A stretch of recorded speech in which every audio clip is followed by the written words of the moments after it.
Hey, everybody. How's it going? We're live. Ben, could you actually, we were talking after the show yesterday. You had yesterday's paper. I was hoping you could get the classifieds for me and grab yesterday's paper. Did you do that? I saw like a cool thing I want to buy there in the classifieds. It's not COVID. It's just me coughing. Dennis is very funny. It's pretty funny. What I did, a little embarrassed to say, ladies and gentlemen, is I didn't clear away yesterday's newspaper from my desk. So I came in and I brought today's newspaper. And I'm still I realize I am the only person in Chicago still reading newspapers. So it's like, we got all these newspapers. My life is just overrun with paper. I quickly threw it on the floor. Dennis says, hurry up. We have a show to do, damn it. So I did not say damn it, but if you could, please find those classifieds from yesterday. That's the problem with newspapers, man. They lost all their classifieds to Craigslist. Anyway. All right, everybody, we are live. Your Ben Joravsky show for Friday, January 22nd. Boy, January just flew by, huh? I know, man. Just there was January. Oh, wow. Yeah, it's so fast. I mean, I remember looking like, when will the inauguration happen? When will Trump be gone? And now that's like yesterday's news. Although it's still, that newspaper is actually still on my desk. But your Ben Joravsky show for Friday, January 22nd is just moments away. Before we do this, let's thank our sponsors. Sponsors like SEIU Healthcare, Illinois, Indiana. They are sponsors. Thank you very much. Our good friends at the Chicago Federation of Labor are sponsors, as well as the Chicago Reader. ChicagoReader.com. Subscribe to the Reader for all things there is to know the city of Chicago. Ben Joravsky has a weekly column, and I think this is like a Friday thing. Ben, what can people expect for your column to come out this weekend? Well, I have absolutely no idea what I'm going to write for next week, but I just wrote one about Johnny Catanzara. Oh. The head of the Fraternal Order of Police. You and every other publication, huh? Yeah, it took a He's a good-looking guy. By the way, I'm mentioning him in today's opening. That's called a tease, D. Oh, that's good. That's really good. Yeah. That's good. So, yeah, I have some fun with Johnny Catanzara. You know, I've become quite adept at annotating and analyzing the apologies that Republicans and MAGA supporters are forced to offer up from time to time when they just go too far. To analyze Mary Miller, well, that's another tease. She'll be in the opening as well. Wow. Full of teases. And Johnny Catanzara, I analyze his comments where he was minimizing the impact of the insurrection, even though, led to the death of one police officer. And so he backtracked a little bit. More of that coming up on the Ben Joravsky Show. But right now, Ben, you have a song of the day. Okay. Frank, thank you very much. Aretha Franklin, I Won't Be Long. I Won't Be Long? Oh, wait, Won't Be Long by Aretha Franklin. Not I. Just Won't Be Long. You don't know it? I don't know that song. But can I sing another Aretha song? I mean, how about if I sing Call Me? Baby, won't you call me the moment you get there? Now, Dennis, you go, will you do that for me? Say, will you do that for me? Will you do that for me? Yeah, call me. Call me the moment. Call me the minute. Call me the second. Call me. Is that good enough? I liked it. I liked it. But you know what? What really made it was you coming in right on cue. Call me the moment. Call me the minute. Call me. Please stop. The Ben Joravsky Show starts now.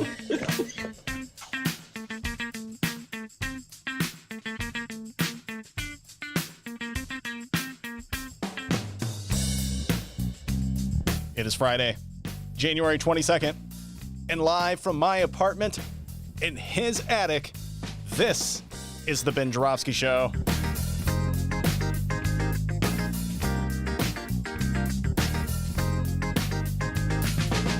Today on the program, it's another Rummana Rundown with Chicago Sun-Times editor Rummana Hussain.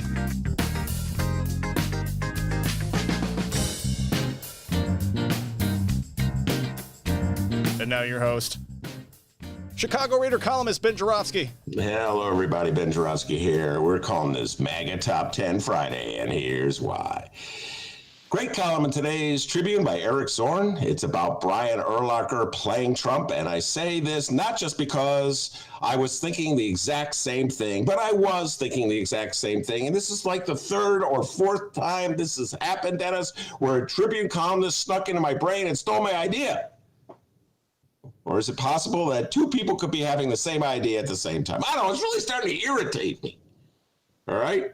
I talked about this last week with Rex Hupke, and now Eric Zorn comes sneaking in my brain. I wouldn't mind it so much, D, if Eric didn't leave behind his Cheetos bag in my brain, okay?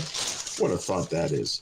Anyway, it is an excellent column, but Eric loves Cheetos, and, he was eating them in my brain. What a thought that is. Excellent column by Eric Zorn, The Unpardonable Reach of the Presidential Pardon Power Needs Limit. And he took it actually in a direction I hadn't thought of. I got to give him a lot of credit for that. The opening is we were eye to eye because it is clear. Well, I'll just read you what he said. Give him credit. NFL Hall of Fame Bears linebacker Brian Urlacher still knows how the game is played. Last February, 4 days after his younger brother, Casey Urlacher, was indicted by federal prosecutors for acting as a recruiter and a bagman for illegal sports gambling ring in the Chicago area, Brian Urlacher began donating to Trump's campaign. Yes. He started donating to the campaign, sucking up to Trump, saying nice things about Trump, put that picture on his Twitter of him in the White House. Oh, I love Donald Trump. He took the page right out of the Blago playbook. The key to getting Donald Trump to do what you want to do is to suck up to him.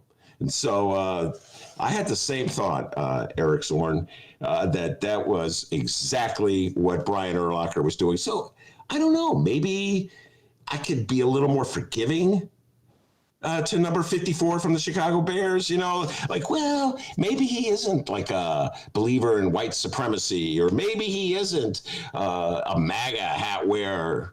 Maybe he was just doing it for the most pragmatic of reasons to get his brother out of trouble. I don't know. But by the way, I will close with this, something that Eric recommended. He took it in a whole different direction than I had thought through. He was talking about some of the things that you might do to limit presidents in the future from pardoning just their supporters, their campaign donors, their cronies, their pals who are subverting justice with the pardon. And Eric's he closes with this paragraph. My favorite idea, and the very least we should do, is adding a prohibition on pardons and commutations that begins 1 month before presidential elections and extends until the president is officially reelected or the next administration begins. This would eliminate the obscenity that is the lame duck pardon and allow voters a chance to register their disgust when, for example, some famous jock flatters his shallow president into bestowing favors upon his allegedly crooked brother. I don't even think the Casey Urlacher pardon was the worst of the bunch that Trump, the pardons he did right before he left office. I would say that goes to Steve Bannon. Big middle finger into the air to absolutely everybody. Bannon gets away with it. And but anyway, great column. And yeah, that makes a perfect sense. If you force the president to make the pardon while he's running for re-election, maybe he won't make the pardon because he knows it'll work against him. And then once the election's over and he's been defeated, just don't allow him to make any pardons. Yeah, I think that makes sense. Good idea from Eric Zorn. But reading about Brian Urlacher, D, and the way he was stroking to Donnie and has emerged as a favorite in Illinois, I decided to come up with my top 10 list for MAGA in Illinois. We had a pre-show production meeting about our crack audio staff and how we were going to plan this when we did not have a meeting. I don't know what you're talking about.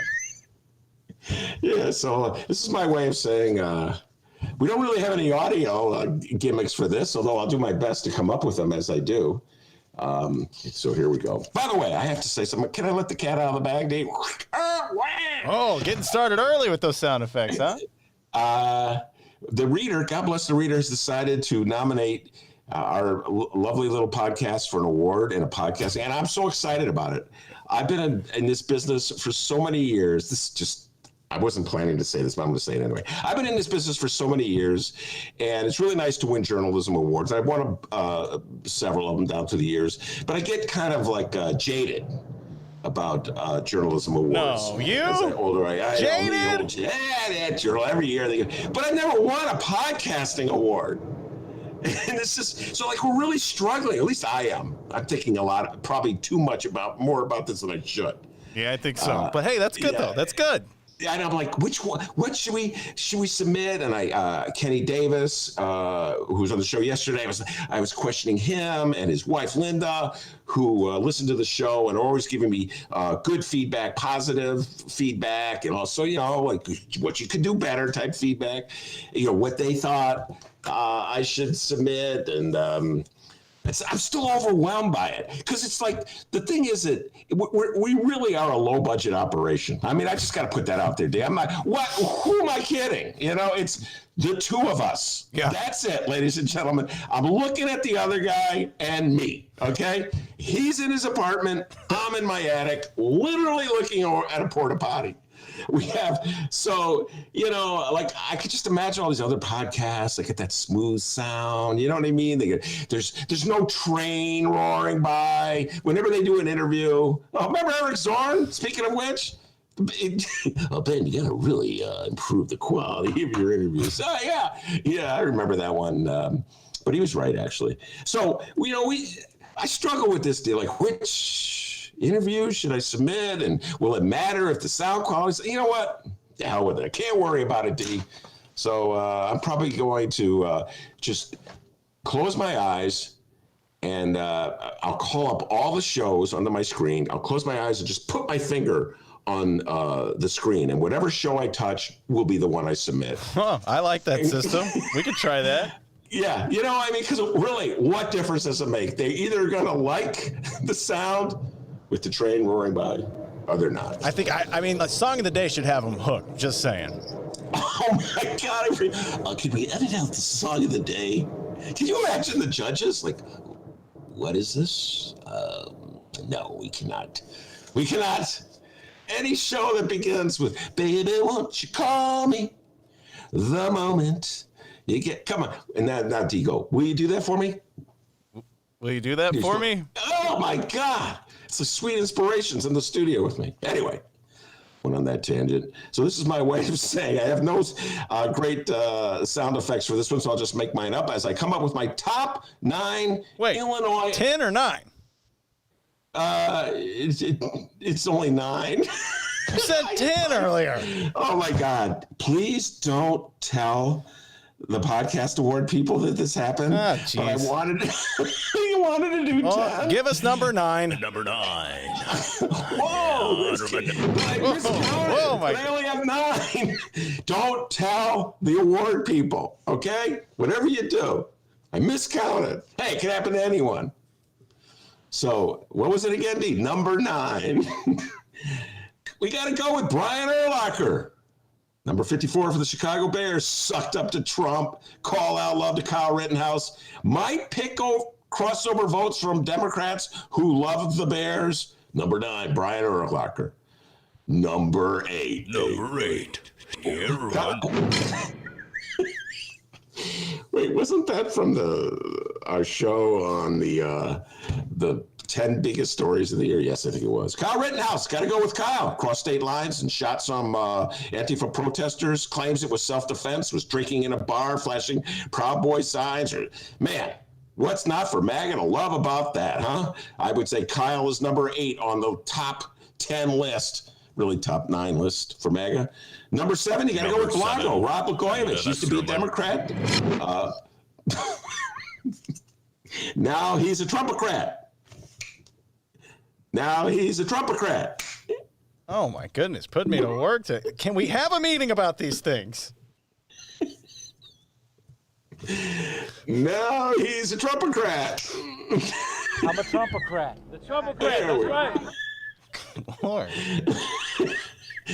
Yes, now he's a Trumpocrat. He's still singing Trump's praise. Last I looked, about a couple days ago, there was some incredible quote where Blago was saying Trump should get an award or a medal. Biden should give Trump a medal or something. And I was like, why would he do that? And I thought, why is he still sucking up to Trump? He's out of prison. He doesn't need Trump anymore. And I thought, oh, maybe he's looking for a full pardon so he could run for office again. Maybe that's what he's looking for. So we'll see if Blago is still praising Trump as the year goes on, D. But right now, they love him in the Republican Party here in Illinois. Number 7. Number 6, Mary Miller, the newly elected Congresswoman from the 15th Congressional District downstate. Best known for her comment, and I'm quoting, Hitler was right. Those are 3 words you're not supposed to say, but she said them anyway. And then took her old sweet time with a non-apology apology. And I got to tell you, folks, I hate to say this, it's very alarming, but based on the number of times that MAGA people at MAGA demonstration have flashed signs with the swastika or with Nazi slogans, I'm starting to see there may be a soft spot, I don't know, for Nazis in the heart of MAGA. So Mary Miller, newly elected Congresswoman for the 15th, is number 6. And, of course, number 5, a Dennis's personal favorite, number Phyllis. 5. Yes, now Phyllis. She's a sleeper. She defeated the fair tax, but she's been quiet lately. So she's been so quiet, you pretend to overlook her. I don't overlook her. Maybe she'll run for governor, D. Phyllis for governor. Number 4, Jeannie Ives, nutty as they come. Yes, she's been defeated in her last 2 campaigns, but she was a nutty conservative before Trump made it fashionable, and so she's always going to be a force in the Republican Party. And number 3, of course, is Jim Oberweis. And he lost to Lauren Underwood, but still hasn't conceded, even though, as I mentioned, he lost, which is straight out of the Trump playbook. Plus, he's rich and he can fund his own campaign. Number 2, Johnny Catanzara, the president of Fraternal Order Police right here in Chicago, defended the insurrectionists, even though they whacked one cop over the head with a hockey stick and bashed another with a fire extinguisher. Then he sort of apologized, but not really, and he's still fighting Lori Lightfoot, and definitely he's the most popular MAGA personality in the city of Chicago. If downstate MAGA ever makes good on its effort to break off from Chicago and create a separate state, they'll probably draw a circle around wherever Catanzara lives in the city of Chicago just to keep him in the new MAGA state. And number 1. Number 1. Yes, number 1. Who else? The big guy, State Senator Darren Bailey. Mr. I don't wear a mask and I'm not going to wear a mask. He's such a badass. He's more extreme than Catanzara. When Catanzara had to confront the insurrection, he said, well, it wasn't that big a deal.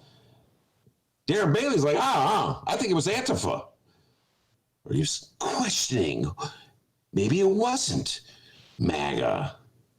So he's number 1. He'll remain number 1. I think he's the most popular guy among the MAGA Legion in the state of Illinois. And noticeably not on the list is anybody who resembles anything like a moderate Republican, which just goes to show you how lost the Republican Party is. We got a great show today, everybody. Rummana Hussain will be here, and we'll be catching up on all the political talk of the week, cultural talk, her recommendations, all kinds of good things with Rummana Hussain. But before we do that, the young man from Alton, the man they call the doctor, with the news. What's going on, everybody?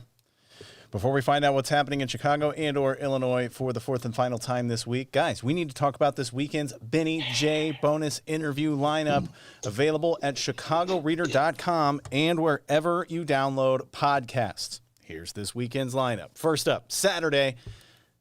Have we ever had him on the show before? Gregory Pratt of the Chicago Tribune. Is this his first time on the Ben Joravsky Show? Yes. Be making his debut. It's really happy to have him on, and we'll be talking politics. I mean, he's City Hall reporter, knows a lot about politics. Spending a lot of time talking about union issues. I think his title is president of the union over at the Tribune. I think that's pretty much what his title is. So we'll be talking politics, union issues, all kinds of good things with Gregory Pratt. That interview will happen later today. So can't tell you exactly what we said, D, unless I look into my crystal ball. It's going to be coming up. It's going to be available for download by 5 a.m. on Saturday. Listen to two journalists geek out. I can guarantee you that's going to happen. All right, on to Sunday. Sunday, activist and journalist Sue Ontiveros will be available for download by 5 a.m. on Sunday. Ben, you talked with her yesterday. Tell us a little more about your interview with her. Well, Sue Ontiveros, folks may remember her. She wrote a column for the Sun-Times, and she's probably as lefty as I am. And she's helping lead the charge, I should say, to save the High Ridge Y on the north side of Chicago. For many, many years, I did stories like this for the reader, neighborhood news stories, trying to understand and decipher why people in Chicago do some of the, I don't know, what's the right word? Counterproductive things that they do. Closing a Y is with a swimming pool and a gym in a neighborhood that really needs it. It just doesn't seem to make sense. So we spent some time talking about local issues, and then we brought in the national. And I always thought there's a connection between the local and the national, because Chicago is a city, D, where, by and large, when it comes to presidential elections, 85% will vote for the Democrat, 80 to 85%, something like that. So it's like, oh, wow, it's a liberal city. And yet, when it comes to local issues, so many times the people who run the city act like Republicans. You know what I'm saying? They act like they got little raisin-sized hearts. No compassion for anybody. I know. You're saying, oh, Ben, that's so unfair to say that about Republicans. I know that's what you're thinking, D. I can read your mind. And maybe it is a little unfair. I'm sure there's some compassionate Republicans. But by and large, when you put a bunch of Republicans in a room and get them talking about, I don't know, how they could use the enormous resources that they have available to help people, they suddenly get really selfish and their hearts shrink.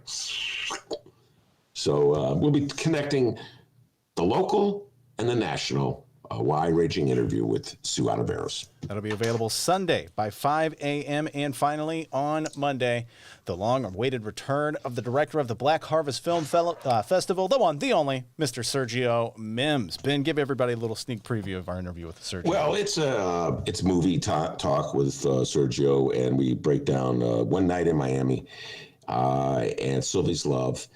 And there's some spoilers alerts. I have to tell you that we're going to, if you haven't seen the movies, maybe you should listen to this interview afterwards.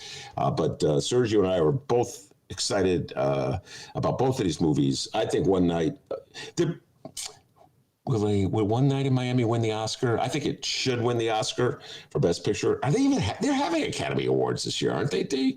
Suddenly, like in the pandemic. That's like it is up on my list of things to check on during a pandemic. Oh, what about those Academy Awards? It just occurred to me. They are going to have them, aren't they? So it's two geeks talking movies, and then of course it's Sergio, so he has to weigh in with some of his political views. So it's some pretty funny political conversation as well. All right. It's this weekend's Benny J bonus interview lineup. Saturday morning, Gregory Pratt. Sunday morning, activist and journalist Sue Ontiveros. And Monday, Sergio Mims. Will be back on Tuesday with a new live show. Go download them at chicagoreader.com and wherever else you download podcasts. Subscribe. Give us a review. 5 stars only. All right. Local news. Let's do it. No public event scheduled for Chicago Mayor Lori Lightfoot. So let's continue our coverage on her current tussle with the teachers and the Chicago Teachers Union. So remember, everybody, the mayor and the Chicago Public Schools team really want the teachers to return to the classroom at what could possibly be the tail end of the pandemic. Vaccines are making their way around, and we are starting to see a little light at the end of the tunnel. This little light of mine, I'm going to let it shine. But the teachers union is like, based on all these books we read for a living, I don't think it's smart to go back quite yet. Maybe, I don't know, wait it out, unless you provide us with assurance that these schools are as safe as possible when we return. And the CPS has been like, what are you talking about? It's safe. Trust us. Get back to the classroom. About sums it up, right, Ben? That is actually a very good analysis. Yes, that's exactly what's going. Yeah, trust us. Get back to the classroom. Exactly. And the other teachers union are like, I don't think so. Go ahead. That was great. I got to give you credit. So now we are to today's news. The following comes from the Chicago Sun-Times, and no, not Nadir Issa. It's Sophie Sherry. Some charter schools' teachers agree on reopening plans. CTU wonders why CPS cannot do the same. Some charter schools have postponed reopening, and others are working virtually until a full agreement is reached.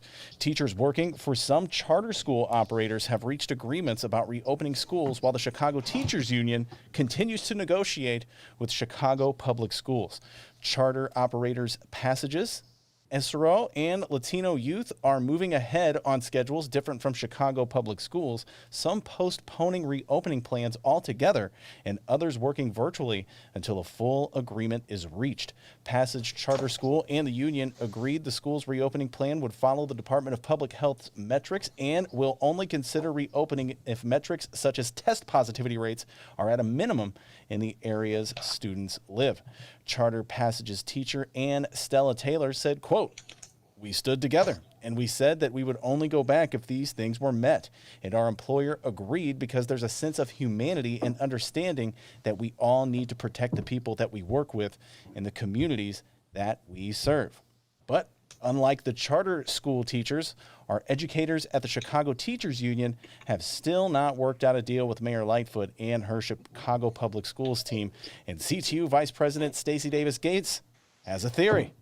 Here's the quote from SDG on the charter school deal. Quote, "They've been able to get agreements based on safety and humanity. The demands are very similar, if not the same. The only block in this, the only person choosing a lockout of educators is the mayor in the Chicago Public Schools." Meanwhile, the following comes from the Sun-Times, and there he is, Chicago school beat reporter Nadir Issa. The weekend's almost here, bud. Hang in there. The headline reads, CPS to administer coronavirus vaccine beginning in mid-February. Chicago Public Schools will begin vaccinating its teachers in mid-February. Officials announced Friday as they head into a weekend of uncertainty with thousands of teachers preparing to defy orders to return to classrooms next week. CPS expects to receive its own supply of vaccine next month and will start offering inoculations to its teachers at 4 sites across the city. Here's the quote this morning from CPS Chief of Staff Janice Jackson, quote, "There is nothing we want more than to get the shots in the arms of our dedicated staff. If we could vaccinate everyone today, we would do it. But with supplies being limited, our plan to distribute vaccines will need to take into account several factors. The district will prioritize workers who have been reporting to schools since the start of the pandemic, such as security guards, cafeteria workers, and clerks. Staff over 65 and with high-risk medical conditions will also be given priority." Let's pause it there. Ben Joravsky, your thoughts. All right. There's so many thoughts I have. I just want to ask you a quick question. Are we going to come back to this story when I'm done, or should I just let it go? Let her rip. All right.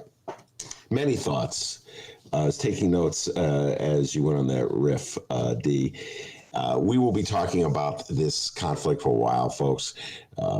It's like a parable to a larger struggle in Chicago, one that has really nothing to do, well, I shouldn't say nothing to do with education, one which is like larger than education. It's sort of the larger ongoing struggle between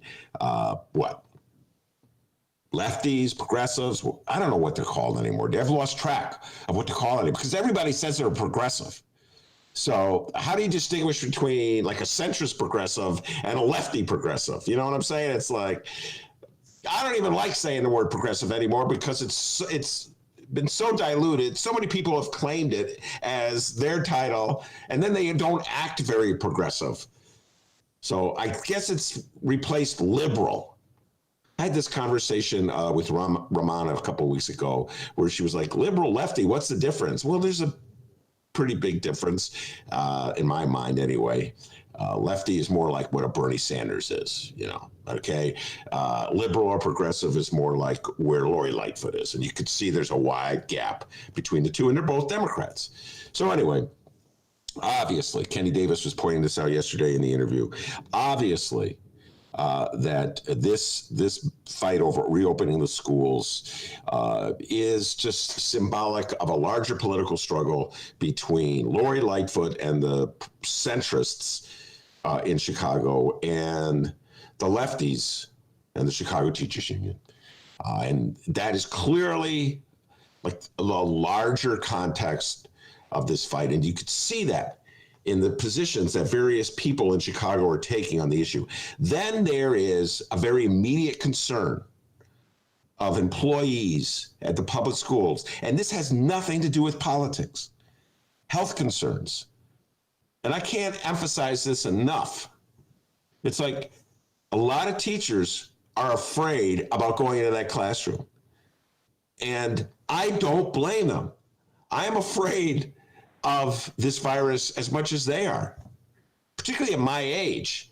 I look like, I saw this last night, Dave Chappelle. I don't know if you saw this, Did you see this, that Dave Chappelle tested positive? He's going to do a show in Austin, Texas with Joe Rogan. I don't know if you saw that. They were going to do a comedy show in Austin, Texas. He tested positive. Immediately it was like, please don't take Dave Chappelle. I love Dave Chappelle. I got some, I don't laugh at every one of his jokes, but I really just love him for his spirit and the way his mind works and the way he's unafraid to take challenging issues and pull them apart and then make fun of himself at the same time. Anyway, the point is, it's a scary thing. When I saw that, I'm like, oh my God, I hope Dave Chappelle is okay. And it's just across the board, we've all been conditioned to be fearful. Not all of us. MAGA seems to be oblivious to it. So the 50% of the country that is Democrat is very concerned about the virus. So why are the leaders of Chicago so indifferent to the concern that teachers have for going back in the classroom? Why that hostility? Why that inability to see it? And you know the answer? Because it's part of a larger context. And the powers that be in this city do not in any way want to honor teachers or give credibility to their views, particularly if teachers are expressing those views through their union. So even if it's something that the powers that be can show concern for, they don't want to show concern for. They have to minimize them. They have to say, oh, it's all political. Oh, Stacey Davis Gates is just doing this because she's mad at Lori Lightfoot. Oh, Jesse Sharkey is just doing this because he's a lefty, and he just wants to turn everything into a great marching crusade. Just want to minimize, no matter what it is that teachers raise, too much testing. Oh, they're just afraid of the results. They're concerned that you will expose how bad they are as teachers. Not enough nurses. Oh, they just want jobs for their union. No matter what it is that teachers ask for or demand, it's always minimized and turned into some triviality by the powers that be. I've noticed this, guys. And I realize when I say this, I'm an extremist in Chicago media. I can't think of any. I look at just on a day-to-day basis. I read the editorial pages of both downtown newspapers, and I follow Cranes from afar. Never once have I seen anything resembling like a column or an editorial. Well, maybe not never once. That's an extreme thing. There are a couple. But by and large, the voices are so hostile to teachers. And today is no example. I mean, it's no exception. The Sun-Times weighs in.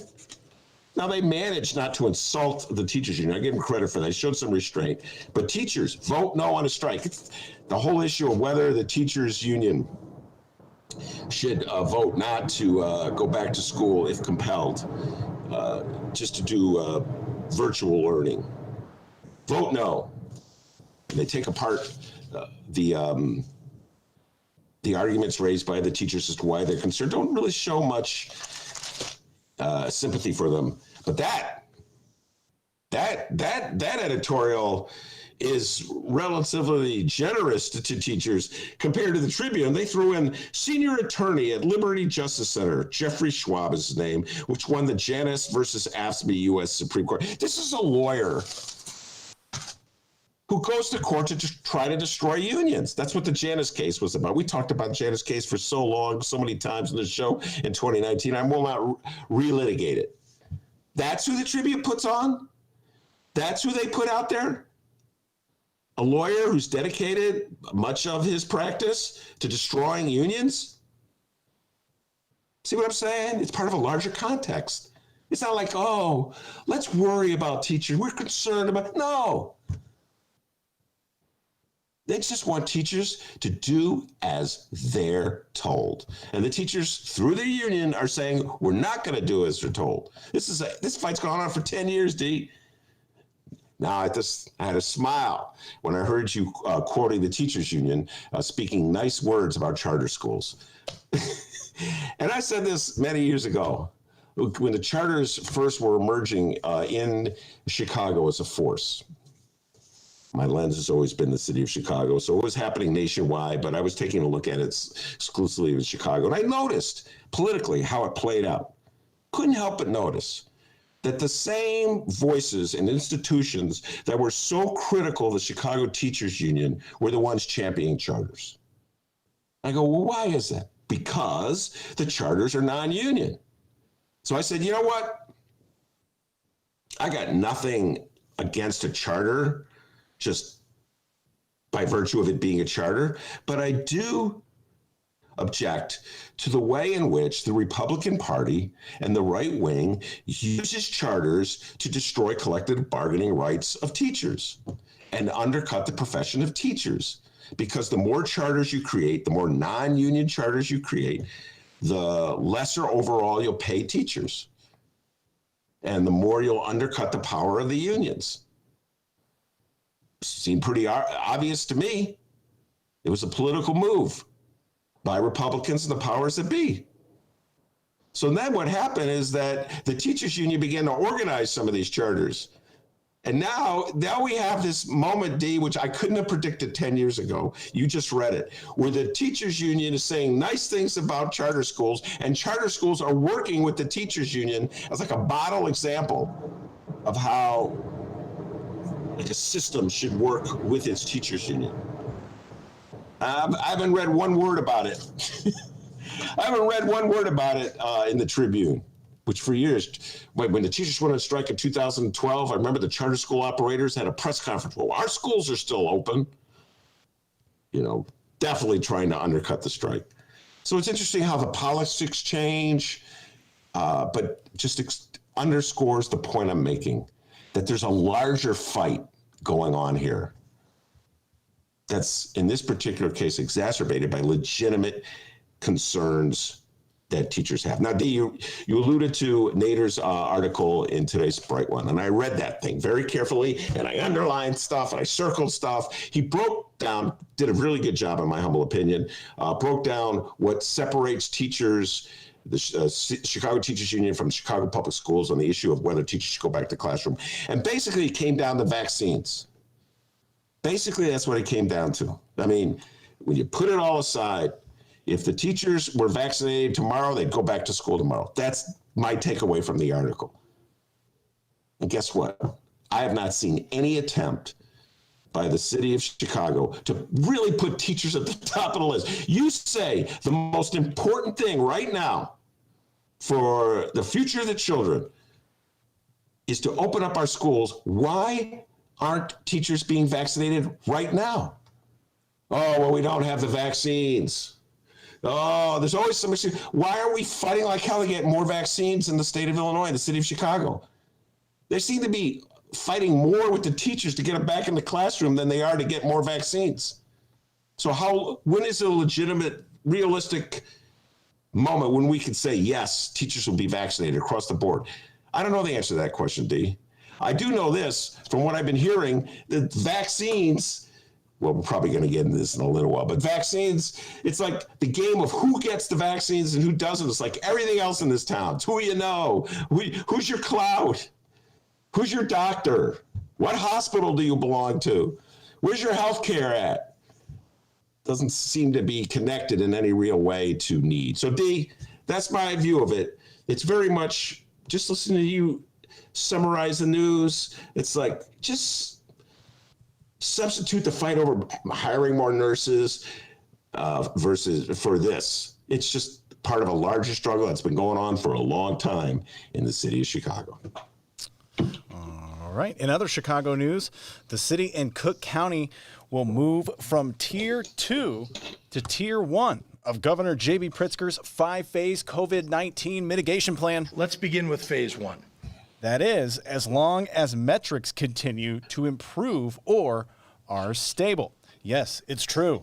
Ready or not, customers will be allowed back inside restaurants and many bars in Chicago and suburban Cook County beginning Saturday, barring a sudden reversal in improving coronavirus infection rates. Tier 1 mitigations allow restaurants and bars that serve food to seat customers inside at the lesser of 25% capacity or 25 people per room. Bars that don't serve food still are not allowed to invite patrons inside. Pritzker's office has cited studies suggesting indoor establishments are viral super spreading sites. Ben, what do you think here, and where should I make our reservations this weekend? Like I said, I'm really scared, very cautious about the virus. Do not want to get this thing. Cap, a shout out to Cap, my dear friend, still feeling the effects. I think it's about almost 4 weeks, 3 weeks with him. I can't remember. I've lost track of time.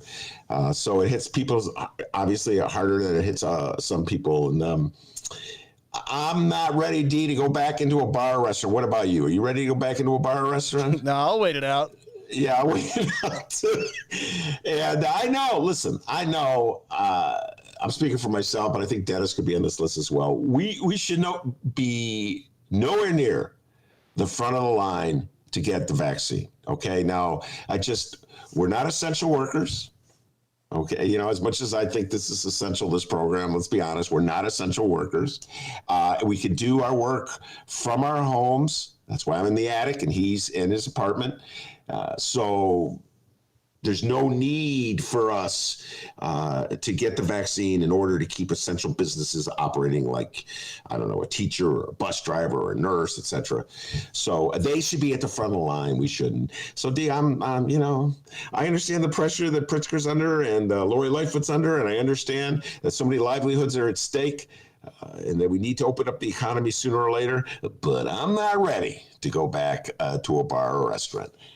Just saying. And from what I've heard, man, the scam going on with these vaccines, some people are like, hey, call up this phone number.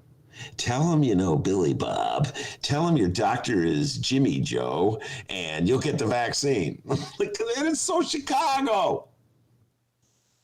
You got to know the right doctor, know the right person.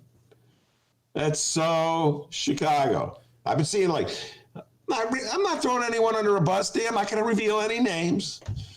Just some friends reached out. Hey, you want the vaccine? I know the right guy. No, I'm not going to get your bootleg vaccine from your doctor friend. I got extra vaccines here in the back room here, like Dr. Nick or something like that. No, I'm not going to do it. I'll just wait till everybody else. I'll be like the guy when you board a plane last, I don't know if I always like to be the last guy to board the plane. So let everybody else go first.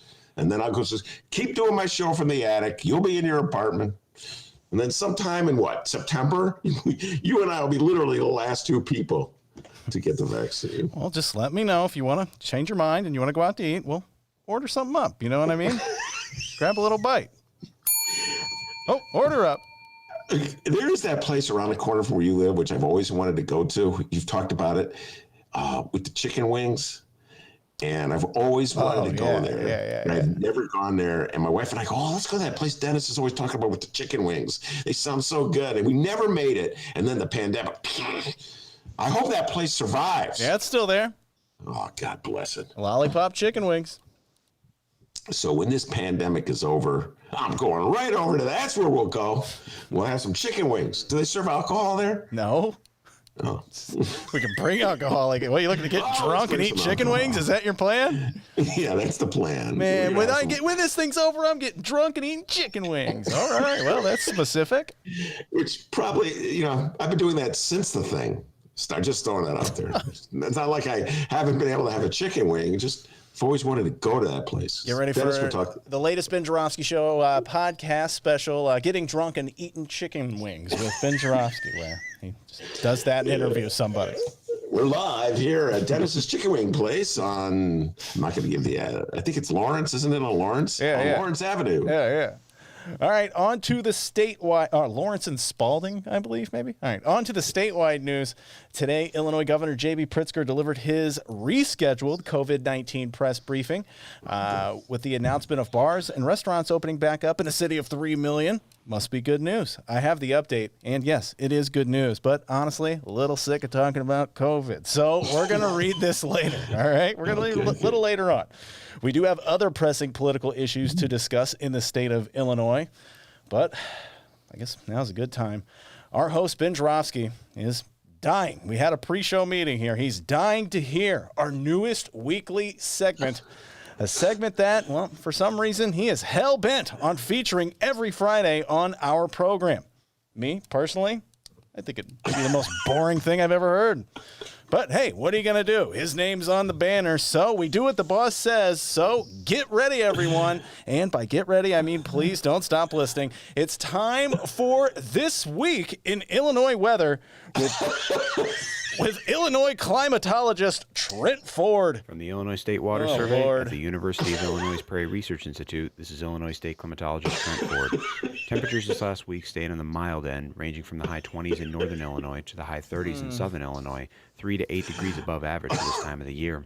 Winter average temperatures so far have been between 2 and 7 degrees above average across the state.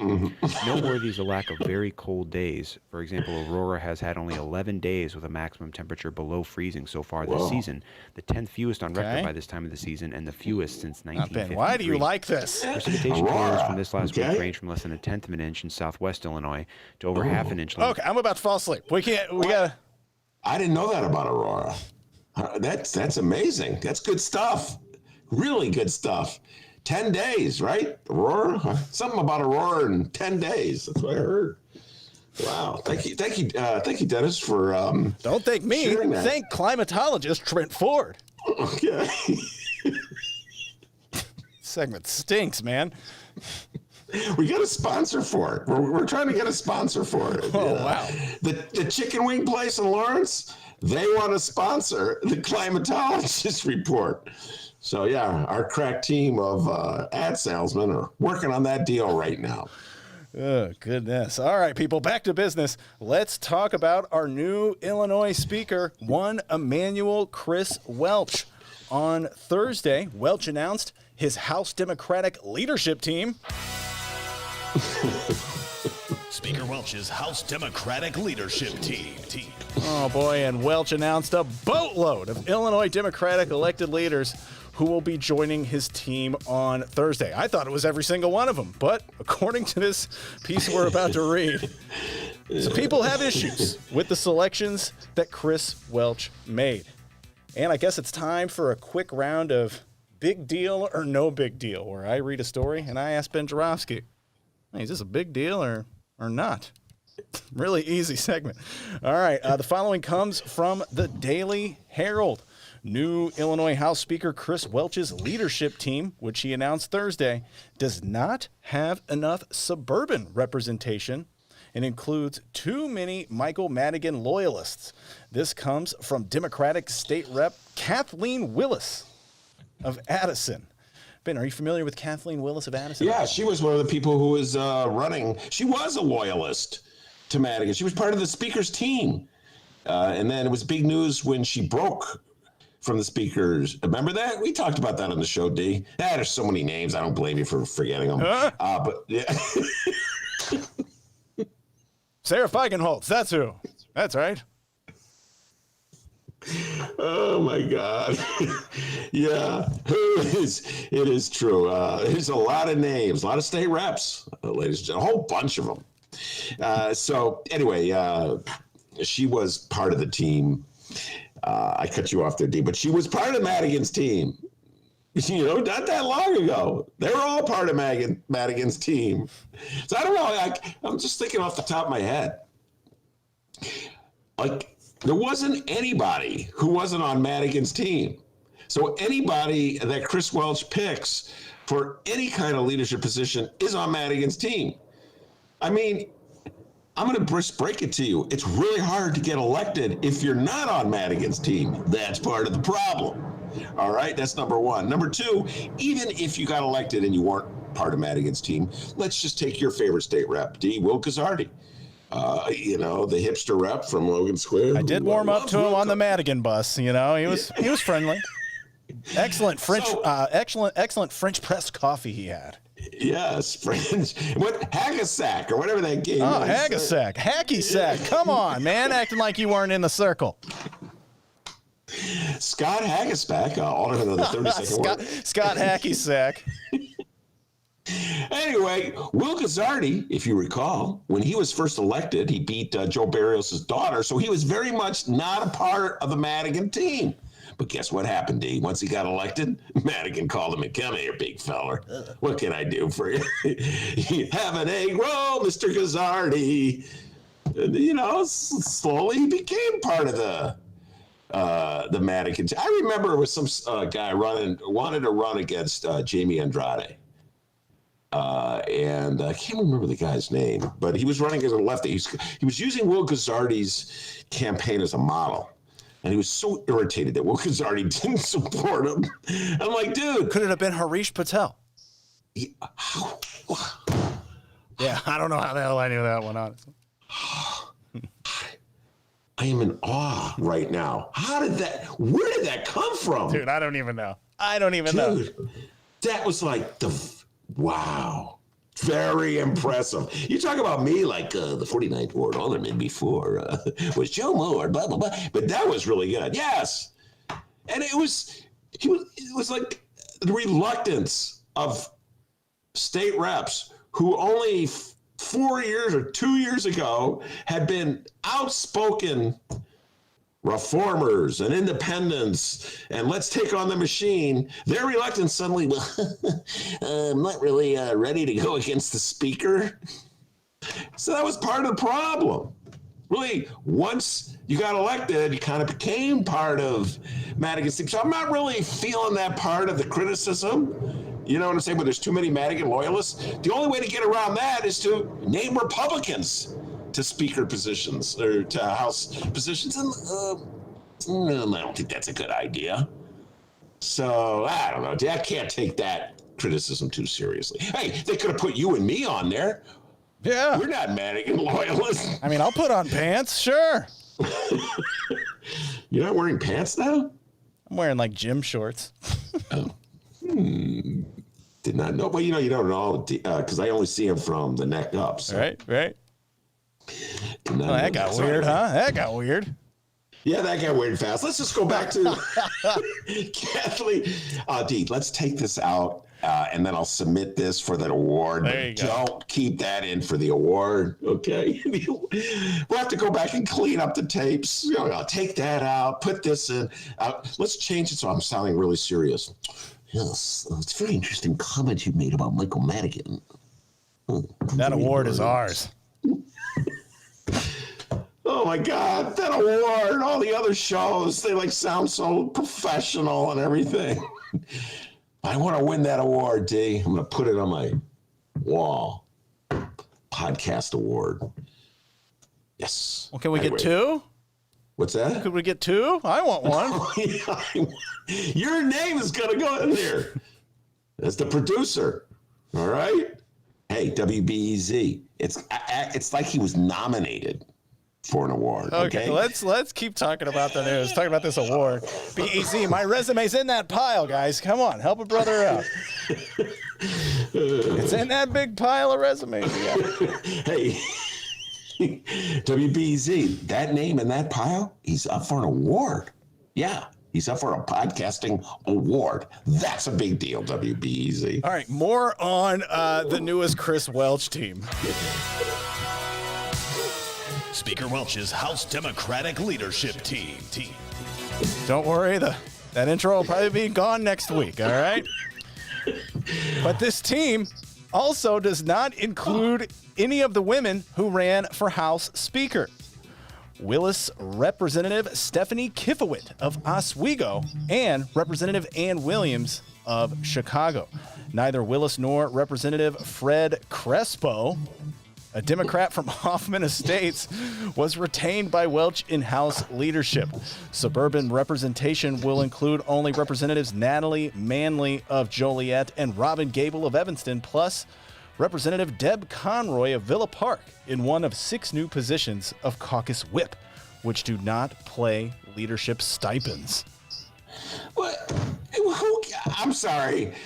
Not a big story. I can't even get the words out. Oh, no big deal.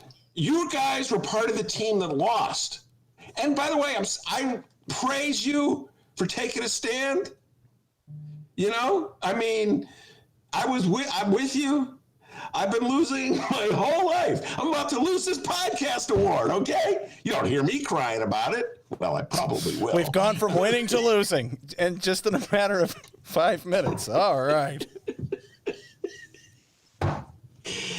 So it's like, you guys lost. When you lose, you don't win. I mean, it's like, it's kind of how it goes. You took a chance. You stuck your neck out. You did a service. You did a good deed. You know, I don't know what else to say. I'm with you.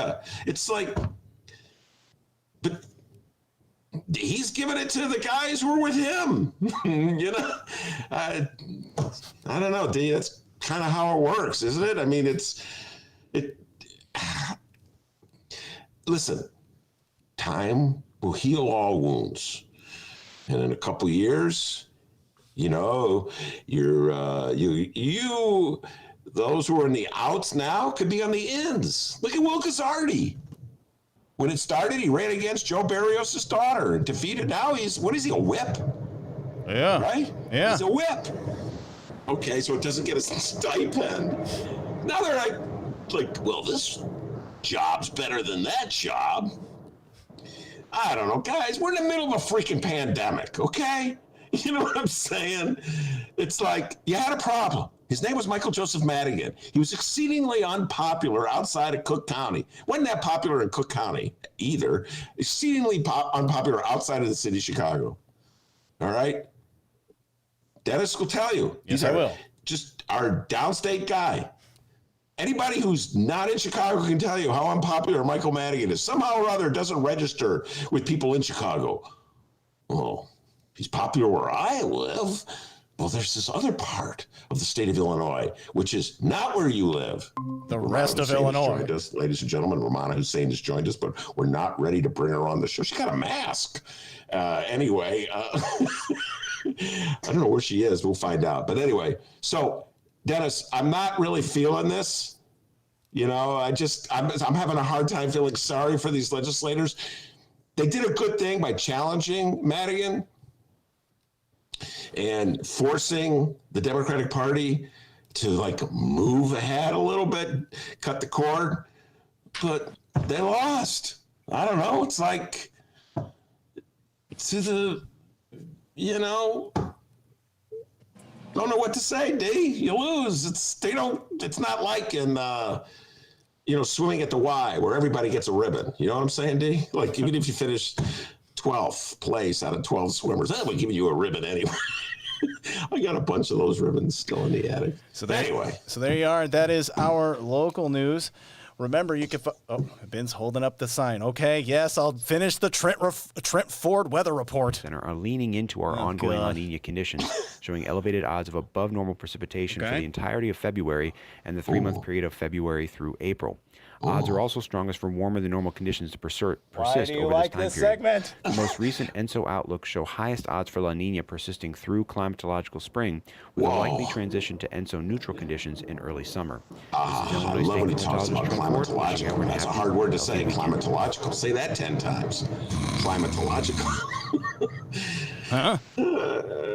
That's a great segment. Keep that in. We'll have a sponsor next week, the Chicken Place with the lollipops. My Lord, he loves that boring weather segment, but that is our local news. Remember, you can follow us at Benny J Show, BENNY, the letter J Show on Facebook, Twitter, and Instagram. You can always send us an email, bennyjshow@gmail.com. If you want us to read your message on the show, leave your name and where you're from. Very, very helpful. Also, you can call the Ben Joravsky Show. It's true. 7 708-658-4788. That number again, 708-658-4788. Call the Ben Joravsky Show. Leave us a voicemail. There's a good chance we will play that voicemail on the program. Doogie, if you're listening on the live stream chat, dude, we played your voicemail 2 days ago. The one day you weren't listening, I think we played your voicemail. Funny how that works, huh? Leave us another one, and hopefully you'll be listening when we play that one. All right, let's do a quick check with Rummana. Last week we had some issues. Rummana, are you there? Yeah, can you hear me? Boom, we got you. Oh, my God. Cool. Sounds awesome. And I can hear you guys, too. Excellent. We're going to take a quick break, and when we come back, the Rummana Rundown with Sun-Times editor Rummana Hussain.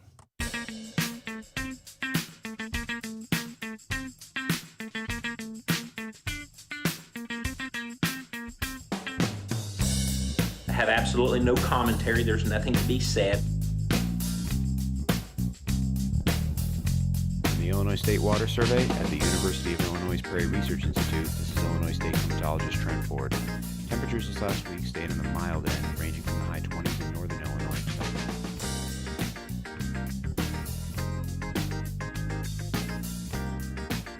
Let's begin with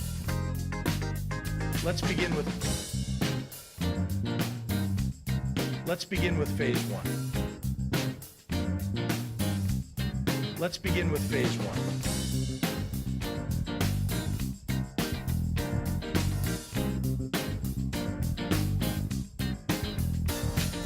This little light of mine. This little light of mine.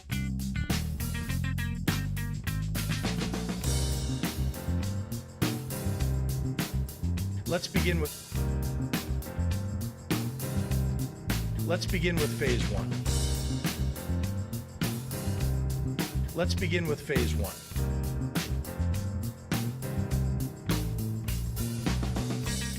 All right, hour number 2 of your Ben Joravsky Show is brought to you by the Chicago Federation of Labor, SEIU Healthcare, Illinois, Indiana, and the Chicago Reader.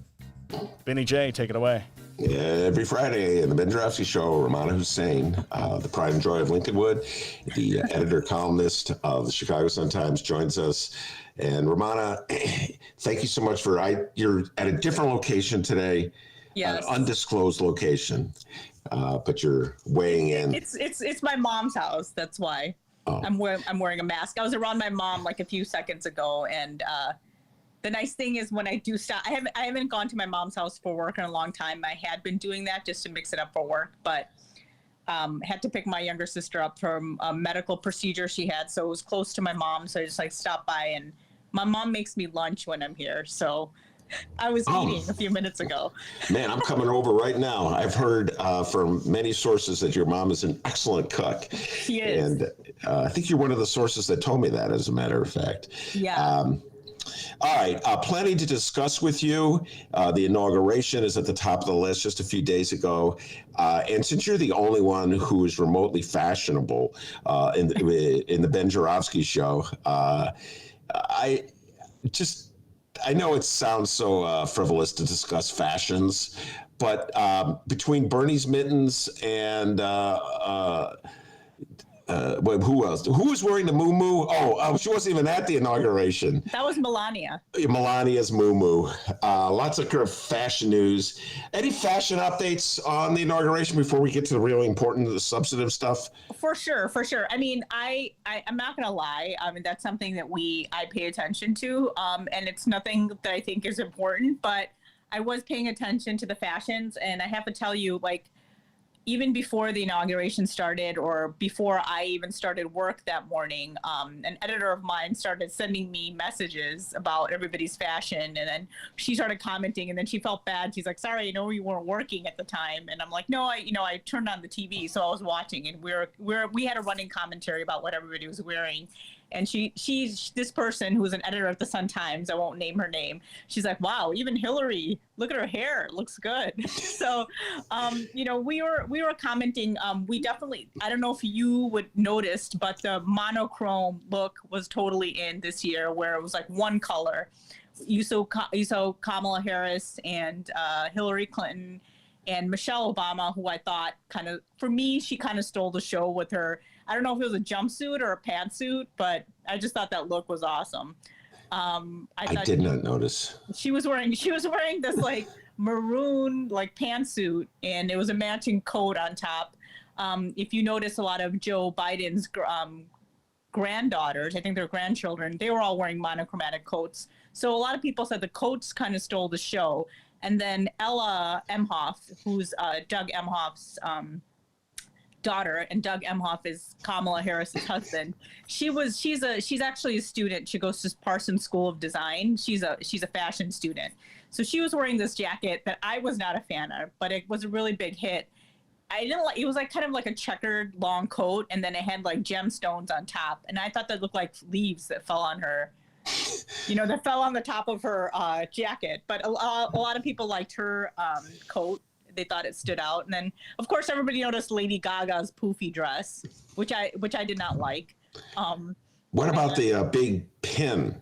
Yeah, the big eagle pin. Yeah. So my friends were, while I was talking to this former, not a former, but a colleague of mine, my friends were all texting too. And my friend's like, God, that pin's gonna it's huge. They're like, it'll make her fall over. So we were kind of laughing at her, Lady Gaga's dress. She did a good job with the national anthem. And then, of course, J-Lo came in. She was wearing all white. I didn't like her ruffly part of her shirt, but I thought she looked good. So, yeah, there's like superficial things about the inauguration that some of us pay attention to. So a lot of people are paying attention to the coats that, obviously it was cold. And obviously Bernie Sanders. So when Bernie Sanders came out, my colleague goes, Bernie looks like he's wearing a coat from Burlington Coat Factory. And she goes, not that there's anything wrong with it. My coat's from Burlington Coat Factory too. And then she pointed out that the gloves were from a teacher that, a teacher gave Bernie Sanders the gloves, and they were made from like, I don't know, different kind of yarns from like special material. And then you saw the Bernie memes were all over the place. Like they have pictures of Bernie sitting with the kids from the Breakfast Club. I don't know if you saw this one from the Muppet Show. Remember they had those two judges sitting in the corner, or whoever, those two old men. They had Bernie put in there. It's like everybody's having fun with it. And I just saw an article a few minutes ago that saying that Bernie actually has seen the memes, so he's been paying attention. So, and then there's a lot of chatter about people saying, why did Bernie have to get so much attention? And people are like, who are Bernie fans are like, oh, just shut up and enjoy the show. Bernie haters everywhere, man. So it's fun. It's funny. And so some of my friends who are big Bernie fans are like, look, he's such a simple guy. He doesn't care. He just, sitting there with wearing whatever he wants to. And I'm like, yeah, he could wear whatever he wants to. That's fine. That's like the whole, it's not like, it's not a fashion show, and some of us just pay attention to it. So I think everybody was having fun with the Bernie memes. Yeah, it was kind of like lightening the mood from what we've had to deal with for the last 4 years. All right, so let me ask you a question that's really going to be ignorant, and I'm just asking anyway, because when it comes to fashion, I'm really ignorant. So is it like all the designers, is it just by happenstance that they all have a similar look, or are the designers working in conjunction with one another to have a similar look? That's a good point. I think I know some of the designers that were featured, or that some of I think Kamala Harris and maybe one other person, not sure if it was Michelle, but they actually specifically had Black designers. I would think that they are some sort of collaboration, because how does Hillary, Michelle, and Kamala, these three powerful women, all come up with these monochromatic looks? So I think there had to be some sort of discussion like, hey, like we're all going to be wearing like one color, and it's going to be like a bright color, and everybody has like their own color, signature color, because as a lot of people say, like when you show up at a party and somebody's wearing the same outfit as you, they got to make sure that they're not wearing the same outfit. So I think there's got to be some sort of collaboration. And I don't know if you noticed, but a lot of women were wearing pearls at home and all-star Chuck Taylors at home to pay homage to Kamala Harris. And it was funny because me and my Indian friends were all laughing because all of us were wearing like flip-flops. We don't wear shoes. Indians and a lot of other Asians don't wear shoes at home. So I tweeted a picture of my bare feet and my flip-flops saying that, yeah, I know a lot of people are wearing Chuck Taylors and pearls, but if you're at home and you're barefoot or wearing slippers like I am, you're kind of paying homage to at least. So Well, obviously, if all the designers were working in conjunction with one another, have a certain look. Bernie's designer was not part of that planning process because he was not looking to. Do you feel Bernie doesn't? I don't think Bernie uses a fashion designer. I have to tell you this one thing. I was reading one of my fashion magazines a couple of months ago, and they were talking to this one woman who does makeup for all the political candidates, and she said Bernie was really difficult to put makeup on because he didn't want it done, and she had to go really fast with him because he was like, just like, hurry up, you know. And so she was talking about the different presidential candidates that she's worked with. And so she's this one woman that specializes in that. And she talked specifically about Bernie. So I don't think Bernie cares about fashion, which is fine. No, that's what I like about him. Oh, that's not literally what I like, but yeah. Yeah, a lot of people like that about him, that he's just a regular guy, doesn't care about fashion. Well, I can tell you this right now. When I saw his look, I go, oh, that's me. You know what I'm saying? It's like, and we go through life. I'm speaking for myself. I look like a total schlub. And I've said this on the show many times with you. My wife and daughters they take care of themselves. They look really good when we go out. And so do you feel, Rummana, that we've had this conversation before, but do you feel as though this is an unfair advantage that men have, like the Bernies and the Bennies of the world, don't have to think about how they look when they go out in public? For sure. And I personally don't blame him for what he was wearing because he's an older man and it was cold. And honestly, right now with the pandemic, that is my look right now. When I go outside, I don't really care what I've looked like for the last year. It's like, you really can't, people haven't gone for haircuts. It's like all these like regular maintenance people aren't doing. So it's okay. That's like the look everybody has right now. So, but no, men definitely have a leeway in this. And it doesn't matter what they look like. I mean, yeah, I guess Barack Obama got teased for his like tan suit and the mom jeans that he wore at when he was pitching throughout the first pitch at the Sox game. But in general, I think women have it harder. I mean, people, because Hillary Clinton wore the pantsuits, like people would always have some sort of comment about what she wore, and it really shouldn't matter. Like I said, like I pay attention to this stuff because I like it, but at the end of the day, nobody really, that's not what matters ultimately. It's like the decisions, the policies people make. So some people just like fashion, and that's okay, and some people, that's fine too. All right, we'll move from the fashion to the poetry. Amanda Gorman, who, by the way, sticking with fashion, looks spectacular. And she was. Go ahead. I felt like her look was monochromatic too. And before we forget, I know you mentioned Melania, who was in Florida. So like someone that same editor who was discussing with me yesterday, I was off yesterday from work. She sent me a message. She goes, "What was with Melania's dress?" And then I'm like, oh yeah, that dress. That looked like one of Miss Roper's like muumuus from Three's Company. I know I'm dating myself, but kid when Three's Company came out, we all knew who Miss Roper was. She was the wife of the landlord of Three's Company. So I thought the poet, she I think was wearing monochromatic yellow, if I'm not mistaken, but I just saw the top.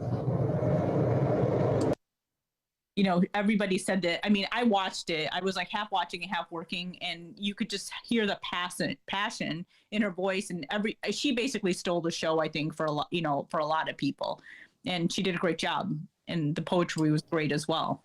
One of the things you revealed to me before we were having our pre-show talk was that you wrote poetry in high school. I didn't know that. Not even high school. I was maybe in second grade, or maybe in fourth. Oh. I like poems, and then we had to turn it in for school, and my teachers were amazed by my poetry at the time.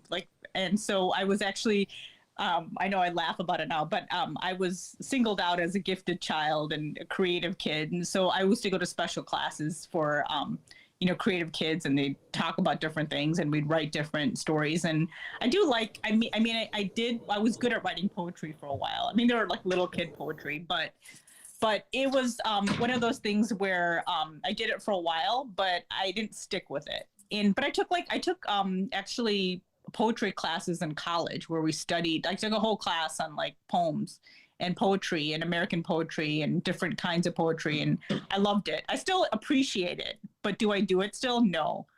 I'm a journalist, so my creativity is kind of sapped now that I just have to deal with facts. But well, these creative ways of presenting facts that are funnier or enlightening. But your point's well taken. Poetry.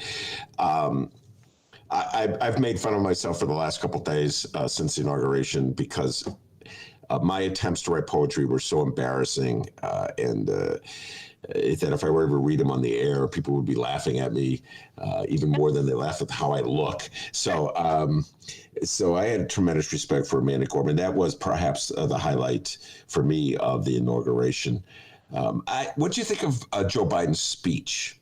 I thought it was good. I thought, I know everybody's going to nitpick about his speech, but I think it was interesting. And he said, I think, a lot of people like the fact that, he mentioned white supremacy by name. People said that he didn't mention Trump's name. So everybody said that was significant.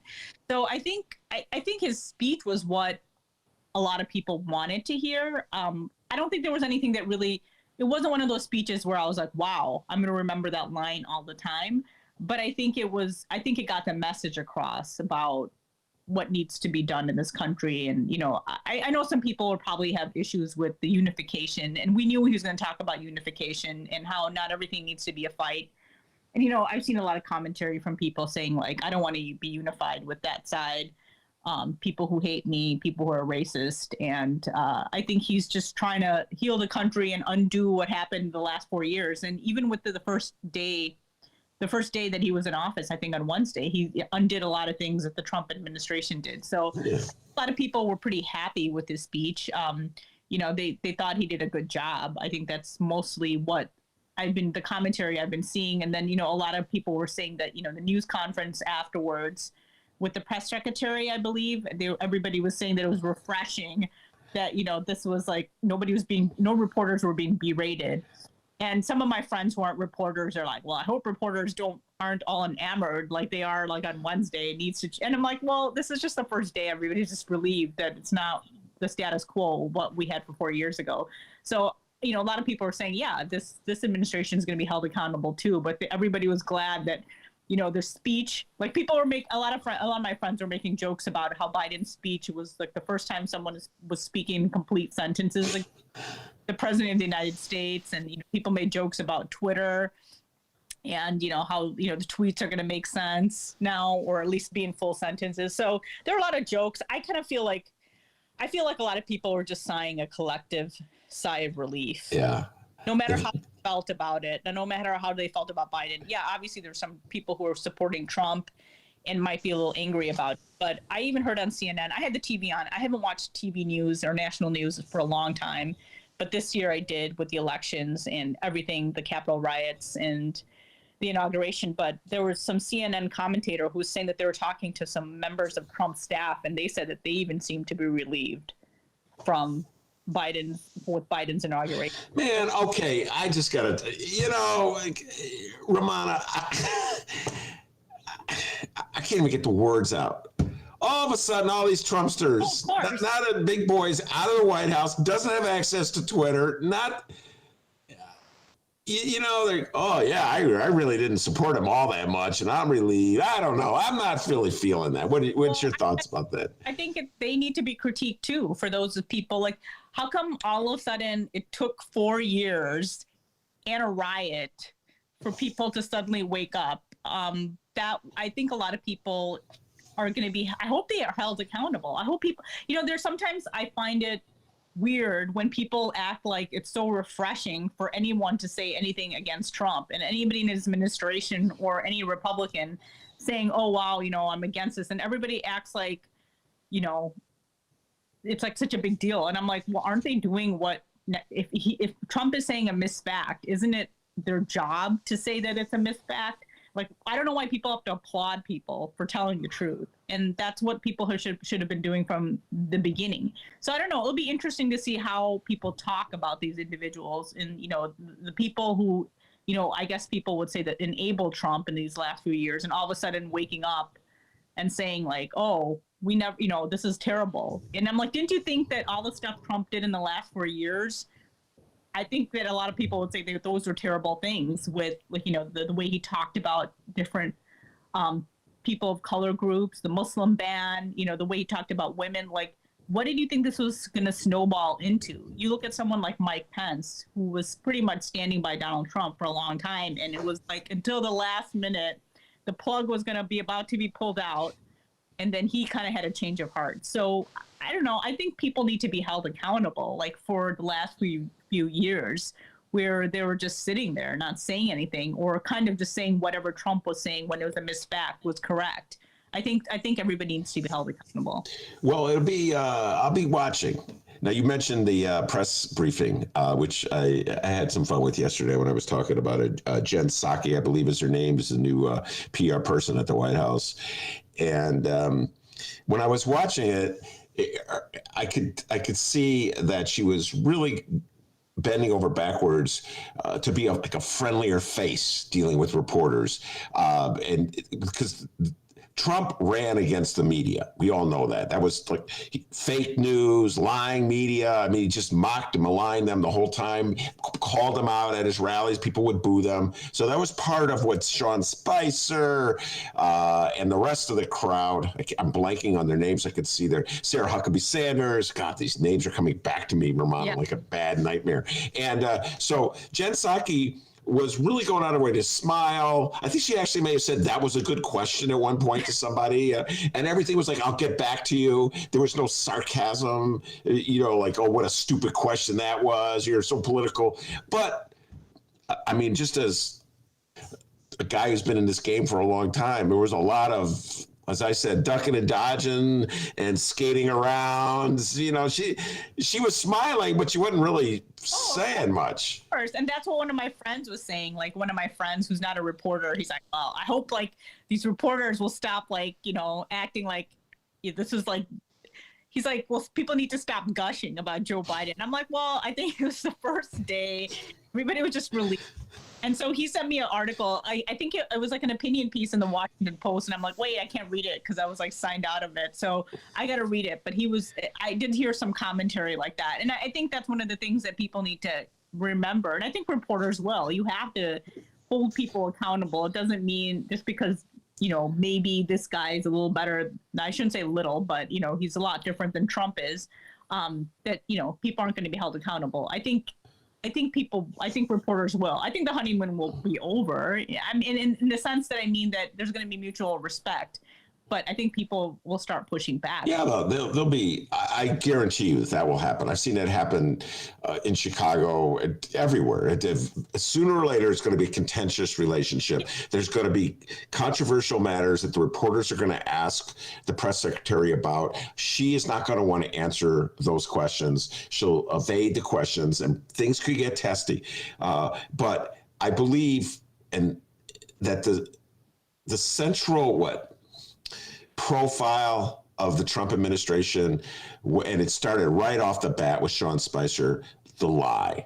It's really insulting, Rummana, and you know this because you've been in the game. It's really insulting for a reporter, and reporters pride themselves on their ability to pick apart a statement and see like where the BS is coming from. And it's really insulting for reporters to have to absorb lies. You know what I'm saying? It's like, I know you're lying to me right now, and you lying to me is sort of like you're saying to me that I don't care that you know I'm lying, or you think I'm so stupid. It's like it's something reporters really respond to, like just when Lori Lightfoot did the other couple weeks ago with the whole Anjanette Young matter.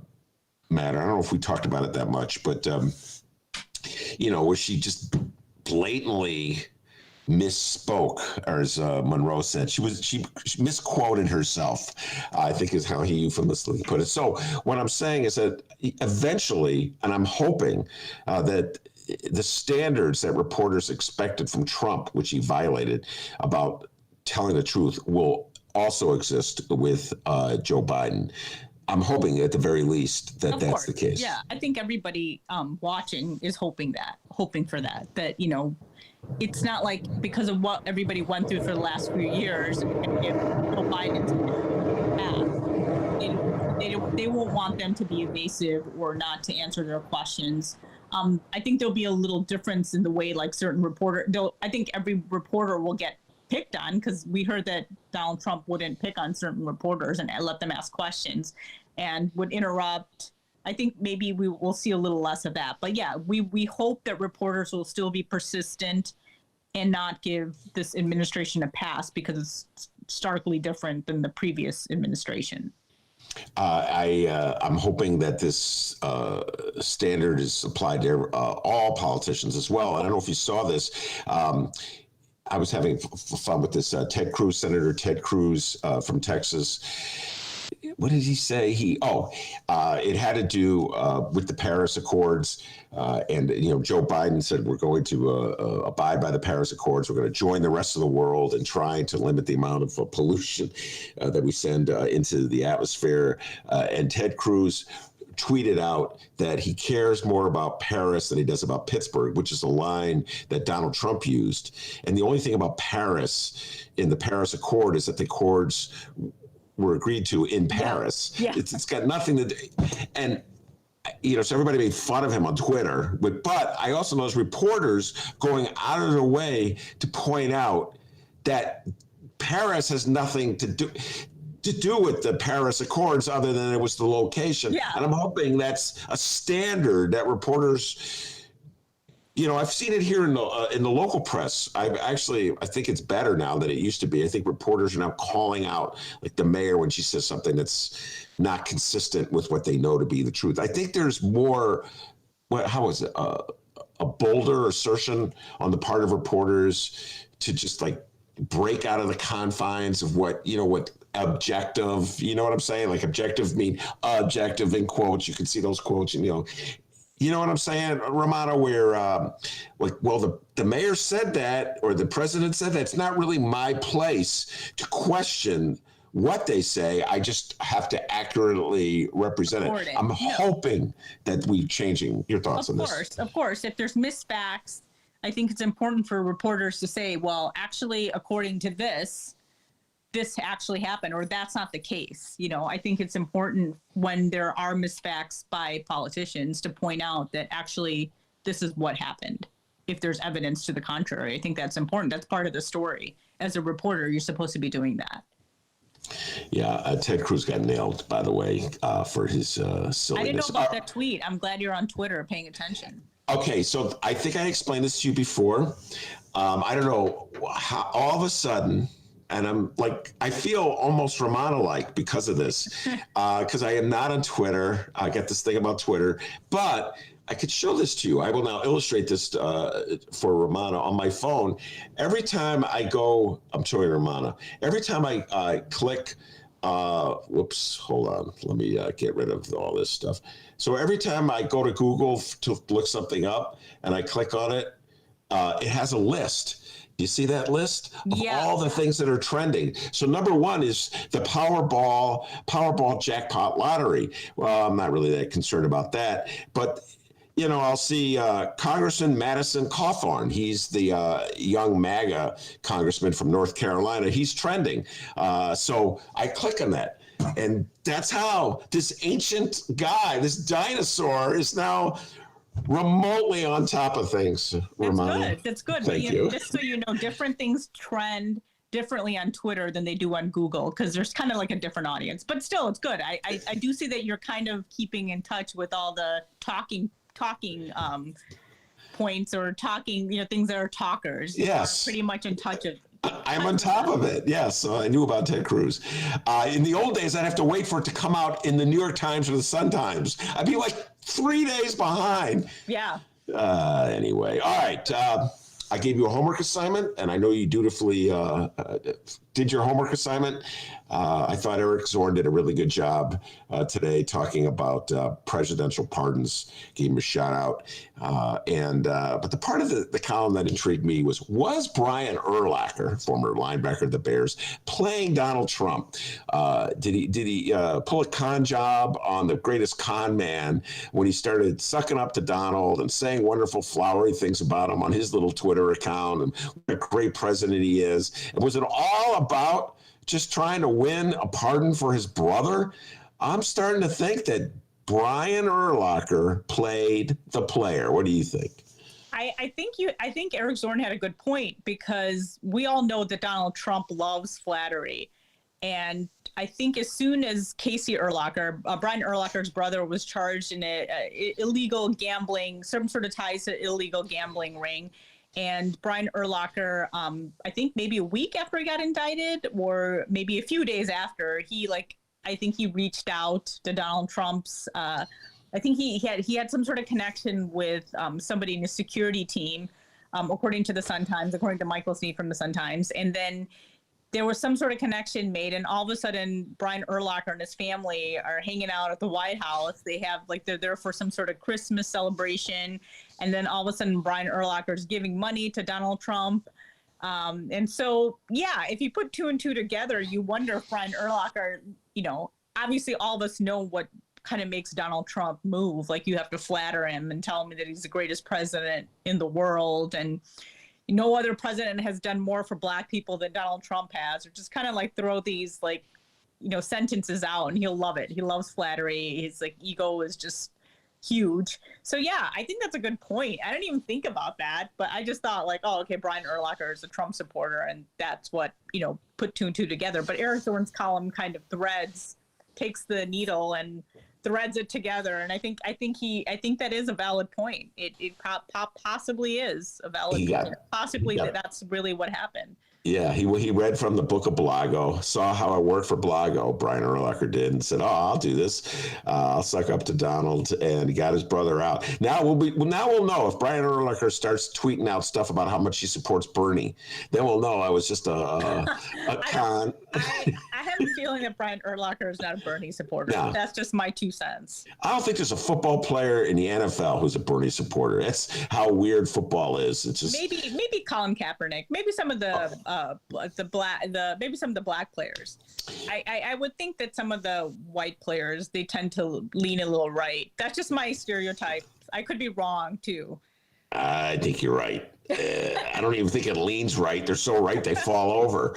I can't think of one lefty. No, that's not true. There's a couple lefty white players, but you're right, by and large. And they're so clueless. It's like these football coaches, Rummana, who profess their love to Donald Trump. They're so freaking clueless. They don't realize, most of the players who play for them are Black guys. 97%. You know what I'm saying? Of Black America voted against Donald Trump. Let's just put it that way. Yep. And what are these football coaches thinking? Well, I guess they don't think. I don't know if it's a culture of, that's what the football culture is. It kind of caters toward, and I'm not saying, obviously there's so many different kinds. There's so many football fans who are totally left, but I don't know. It's this Americana thing. And, Donald Trump is all about keeping America great again. So I think it's just this old fashioned, what America is. And it's kind of ingrained in it. I don't know how you were raised in Evanston, right? For some of your life. And Evanston in Rhode Island, whatever. But I don't know, when I grew up obviously in the northern suburbs. Football was a big deal in the 80s in general, being a football player. But I don't know, in the school that I went to at the time, which is mostly Jewish and Asian American, being a football player was definitely cool because it was the 80s. Being a football player or cheerleader, that just put you on the top tier in the, the high school hierarchy. But football wasn't that big of a deal at the end of the day. I never went to a high school football game. And then meanwhile, my husband, Mick, who grew up in a small town in Michigan, football was everything to them. And, and he told me he's been to football games after he graduated. And I'm like, why would you do that? and so, football is such a big deal. He said it was Friday Night Lights. So I feel like that's what most of America is. And I try to explain to him all the time. I'm like, I told him he thinks that there was a football program in my, in the Lincolnwood schools, in 7th and 8th grade. I go, no, we didn't have football until high school. And he keeps having this argument, and he's like, there's no way. And I go, no, maybe in your school they started playing football young, but in my junior high, nobody started playing, or the school I went to. And I told him, let me check with my brother. My brother's like, no, we had no 7th or 8th grade. There's no sort of football program. People played baseball. So it's like, I think it's like this culture that I'm not even familiar with because I grew up in like a Chicago suburb that's close to the city. And Mick's like, no, people do care about football. And we always have this argument. We go around in circles. I go, no, I think it depends on where you grew up. I don't think in a big city like Chicago, it's a big deal.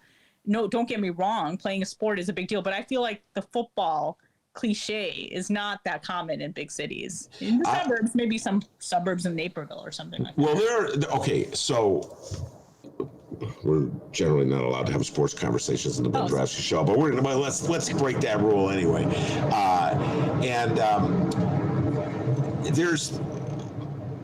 There's Park District programs where they teach kids how to play football in many suburbs throughout the Chicago area. But like what you're talking about is like having a 7th or 8th grade football team itself in a local school is non-existent. He didn't even have a program like in the suburb. And I don't think they had one in nearby Skokie. They didn't have one in Lincolnwood. And I'm not saying football wasn't a big deal. It was the 80s.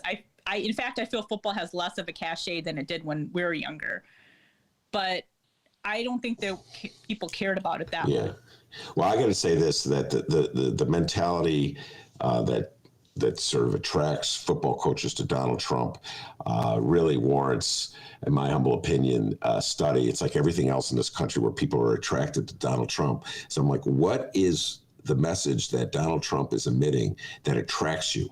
And why does it attract you? And I feel like football coaches is just one very small subset of that larger discussion, Rummana. And it's like you and I, we talked so many times, like people, Indian Americans who are for Donald Trump, Black people who are for Donald Trump, Jewish people who are for Donald Trump. Like what is it about what he's saying that draws you in, even though you have to know somewhere in the back of your mind that it's detrimental to your existence in this country to promote what he's saying? Why do you feel attracted? And I don't know if we'll ever have that reckoning in this country, but I do believe we should have it.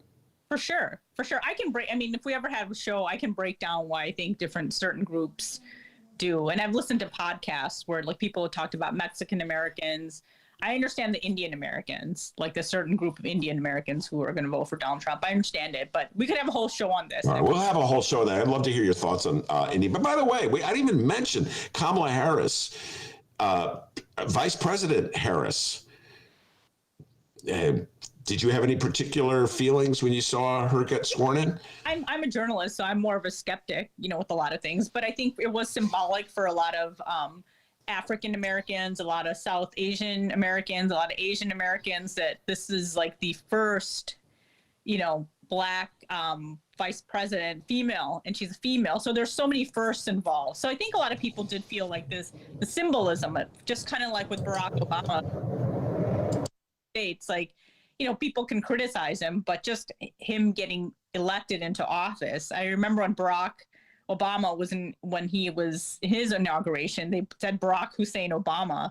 And I was like, whoa, that's like my last name. So, you do kind of feel this like, wow, this has happened. So yeah. And, I have friends whose like daughters, who are South Asian, were really impressed. And we had an article in the Sun-Times yesterday, and Samina Mustafa, who's like a guest on her show, her youngest sister was in the papers quoted about how her daughter was really excited, and she was excited. And it's really funny because their mom, Samina Mustafa and Arjuman's mom, they were asking her mom, she's obviously older older Asian and South Asian American, and she was like, she wasn't impressed. That's what was really funny. She's like, I knew it was inevitable, but there's so many Indians and so many Indian Americans and so many African Americans who are so smart. It was inevitable that we're going to have a female vice president. So it was kind of funny how she was not impressed, but the younger one were. By the way, you mentioned Samina Mustafa. I want to give a shout out to Samina. A lot of our listeners go, when are you bringing Samina back? And Samina moved. And so she's been very busy and very distracted. I talked to her on the phone, and I'm hoping, fingers crossed, that I'll book her for next week. Cannot wait to hear what Samina has to say. She's unapologetic lefty, and she just doesn't hold back, and she's a dear friend of the show. So I think next week she'll have her schedule manageable. Rummana, we could bring her back. She was a regular on the show before she moved out of Chicago. All right, time where we do Rummana's rundown, your recommendations. And so what's at the top of your list for your recommendations? Well, after you mentioned it and I had thought about it, I am going to probably watch The White Tiger over the weekend. It's based on a novel. I think it won a Booker Prize. A lot of Indians think Priyanka Chopra is kind of annoying. Indian Americans. She's the woman she's a former Miss World or Miss India. But she said some annoying things sometimes that people kind of find annoying. And then she married a Jonas Brothers brother guy. So like everybody finds that. My mom is like, why did she marry him? He's like really like younger compared to, which doesn't matter. But mom's like, why did she marry a kid? And then, but that's my mom's commentary. But I'm still gonna watch it. And it sounds good. It's based on a novel about this young, poor Indian man who works as a driver for this rich family. So I'm going to watch that. And last week, if anybody hasn't seen it yet, I do recommend One Night in Miami, which I watched. And I was going to mention to you, so like when I was watching that, speaking about football, I knew I knew three of the characters. Obviously, I knew who Malcolm X was. I knew who Cassius Clay was, Muhammad Ali. And I knew who, God, why am I blanking? Sam Cooke was. But then I didn't know who Jim Brown was. I'm sorry. Wow. I told Mick, I'm like, I don't know who Jim Brown is. And he's like, oh, how could you not know who he is? Anyway, he's an NFL player. But anyway, I started Googling about him afterwards. But did you know that he was a Trump supporter now? Oh, yeah. I could listen, just a shout out. We're going to do a whole thing on One Night in Miami. Kevin Blackstone's coming on. We're going to take a deep dive on Jim Brown. Very problematic life. Jim Brown, beating up women. He's got a lot of issues. Yes, he said he voted for Hillary Clinton, but then he met with Trump at Trump Tower right after the election. He was with Kanye when Kanye came to the White House in that really bizarre scene. I don't know if you remember that one where Kanye started lecturing. Trump's looking at Kanye like, whoa, this guy's even weirder than I am. And so, yes, yes, I'm well aware. But I see, here's the thing, Ron, I have a confession to make. Please don't hold this against me. I was really into Jim Brown in the 60s when I was a kid. He was in movies, all these movies that I saw, these Westerns and blaxploitation movies. I had no idea he was in it, but I guess I started looking up the movies he was in. And I remember my brother watching I'm Gonna Get You, Sucker. So I was like, oh, okay, he was in it. I'm like, Mick is like, you've probably seen some movie with him in it. And I was like, okay. But I felt bad because I didn't know who Jim Brown was. I'm like, I was embarrassed, I have to say. Well, it's okay. You're, but One Night in Miami, great flick. Sergio Mims and I we talked about it. We'll drop that on Monday. So I'm glad you got a chance to see it. I have to give, you were the one who saw this first. I loved this Netflix. It's only 5 parts. I guess they're going to drop the next 5 parts. Am I pronouncing it wrong? Lupin or Lupine? How do you pronounce it, Rummana? Because when I listen to them in French say it's just like Lupin or something. So it's completely. I call it Lupin, but it was. I liked it. It was very far fetched, but I did like it, and it's like there's five episodes on the first. I guess they showed 5, and they're gonna drop 5 more later. You said something to me today. I've been thinking about it. You said that because we're in a pandemic, that we like things more than they probably really warrant. And I'm like, I'm raving about this movie. And I've said this, I've admitted this in the show. I'm really paranoid about catching the virus. So I stay at home a lot. I don't get out much at all, putting it mildly. So I'm like really dependent on watching these shows to get me through the monotony of it all. And so maybe like, oh my God, these, like, you gotta watch. I'd be texting my daughters, you gotta watch Lupin or Lupin or whatever it's called. Like Lupin. Lupin, however it's pronounced. I did like it. And I thought it was fun. But there's some movies and shows people have been going on and on and on about. And you're just like, okay, this is good, but why? excessive gloating. And then you hear people like brag about something, and then like 5 minutes later, like next week, everybody forgot about it. So I feel like people just need something to tweet about or say something about. And then everybody just like, they just need something to get excited about. So, and that's what everybody's been doing, is binging and watching. Yeah. So I think that I just think everybody's standards have gotten really low during the pandemic. All right, maybe that's the real blame it on the pandemic. Although there's some people who go unnamed that Rummana thinks their standards are too low across the board. But we're not going to name names. Rummana, stay safe and sound. And I know you take this pandemic every bit as serious as I do. I know that because you were wearing a mask when this show began, and you're looking out for your mom. So I can really appreciate that. So stay safe and sound. We'll talk to you next week. All right. See you guys later. Take care. All right. That's the great Rummana Hussain every Friday in the Ben Joravsky Show. Dennis, you got any updates before we head out that door? Rummana, wait. Oh, she just hung up. You know, that gag never gets old. It's not a gag. I want to suggest something, and she drops off every time. I meant to give her the suggestion. I was going to suggest she watch the Blue Collar Comedy Tour. I think she'd like it. Oh, okay. I'll text her right now. I think she'd get a kick out of that cable guy, Larry the Cable Guy, you know? Hold on, Larry the Cable Guy. By the way, did you see the picture of Dave Chappelle and Joe Rogan? I didn't tell you, but we didn't talk about this in pre-show. I watched the interview with Dave Chappelle on Joe Rogan. Whoa, he just trumped my ace. I just saw a picture of them. Either Dave Chappelle is really tall or Joe Rogan is not tall. It's B, buddy. It's the latter. Okay. Very small guy. Okay, did not realize that. Anyway. Yeah, small fella. All right, let's do the back half here. Great podcaster. Go ahead. Yeah. Let's do the back half. First up, congratulations is in order, Ben. Yeah, it looks like a Chicagoland politician will be joining the administration of our newly inaugurated president, Joe Biden. The following comes from the Chicago Sun-Times and Lynn Sweet. Okay, pull up Sun-Times. No, got the paywall. Let me block that from the Sun-Times. All right, here we go. Sheila Nix, an Oak Park resident who was a senior advisor in President Joe Biden's campaign, will join the administration as chief of staff in the U.S. Department of Education. When ex-President Barack Obama was in the White House, Nix was chief of staff for then Second Lady Jill Biden, the new First Lady. Last summer, after Biden tapped Vice President Kamala Harris to be his running mate, Nix became a senior campaign advisor to Harris, at the time a senator from California. Sheila Nix, congratulations. Ben, anything you'd like to say? I don't know Sheila Nix. I saw that article, and I could generally say this. Most of these appointees are people who come from the center of the Democratic Party. And we discussed this last year a lot, Dennis. The fact that the Democratic Party is a very closed group.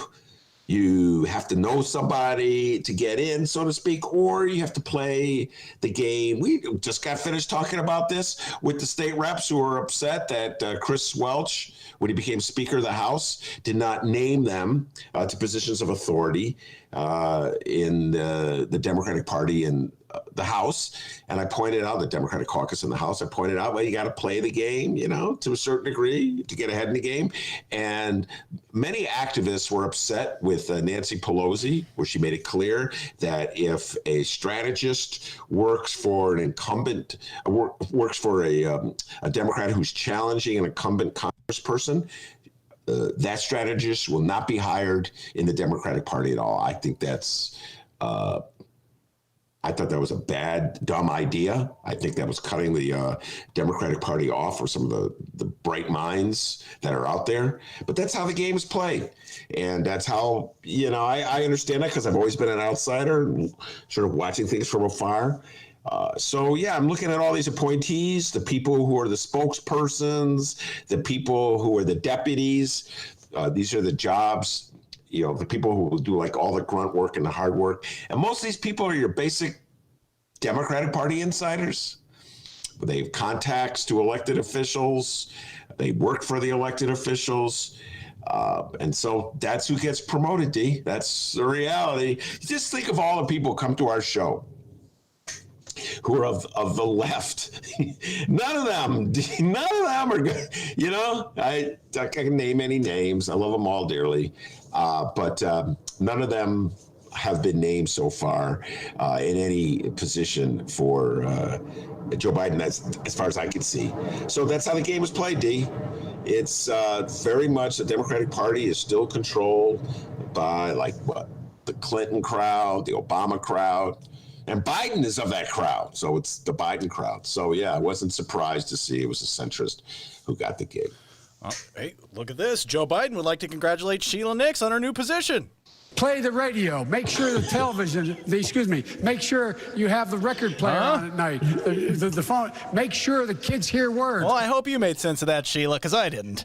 Yeah. You know, it's funny. I saw, I said this yesterday, but Jen Psaki, who is the new press secretary, worked for Rahm back in 2006. Oh, there we go. And I saw, I'm like, you know, that D, you can't be, you shouldn't have biases, all right? I'm really working with this all the time. So just because you work for Rahm does not mean anything, right? It was 2006, it was a long time ago. It's not like she was advising him to bury the Laquan McDonald tape, okay? She probably doesn't even know about the Laquan McDonald tape. And her favorite line is, I'll get back to you. So if I were to ask her about it, she'd go, I'll get back to you on that. Okay. You're going to hear a lot of that, you know. I'll get back to you on that, D.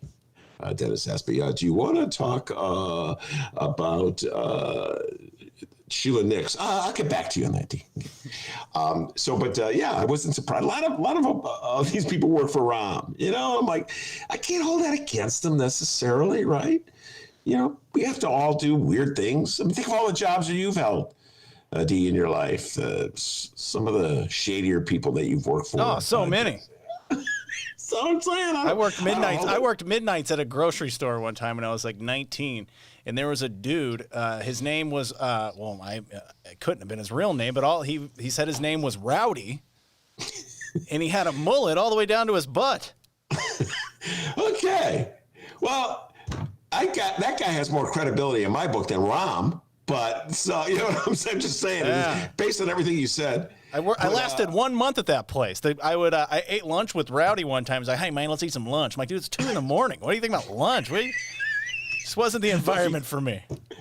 I'm thinking about one guy. I never worked for anybody as colorful as Rowdy, but I worked for a guy. This is years and years ago. He's probably dead by now. And so it was this publication we worked for. And I was the editor. It was 2 people, him and me. And his thing was, what you do is you just continually send out subscription cards asking people to subscribe, no matter if they just subscribed. And his theory was that people don't even pay attention. Like let's say you send it to their office, the secretary opens up the mail and gives it to them. You know, oh yeah, subscribe. So it could be the 3rd time they subscribe. He goes, we can make a lot of money. This is the guy. He would tell me this over lunch. He loved French toast, by the way. So we'd be sitting here having lunch. Part of my job was to have lunch with the guy. I was starting out. He would be eating his French toast, giving me his worldview. So when you hold that against me, because I worked for that guy many years ago.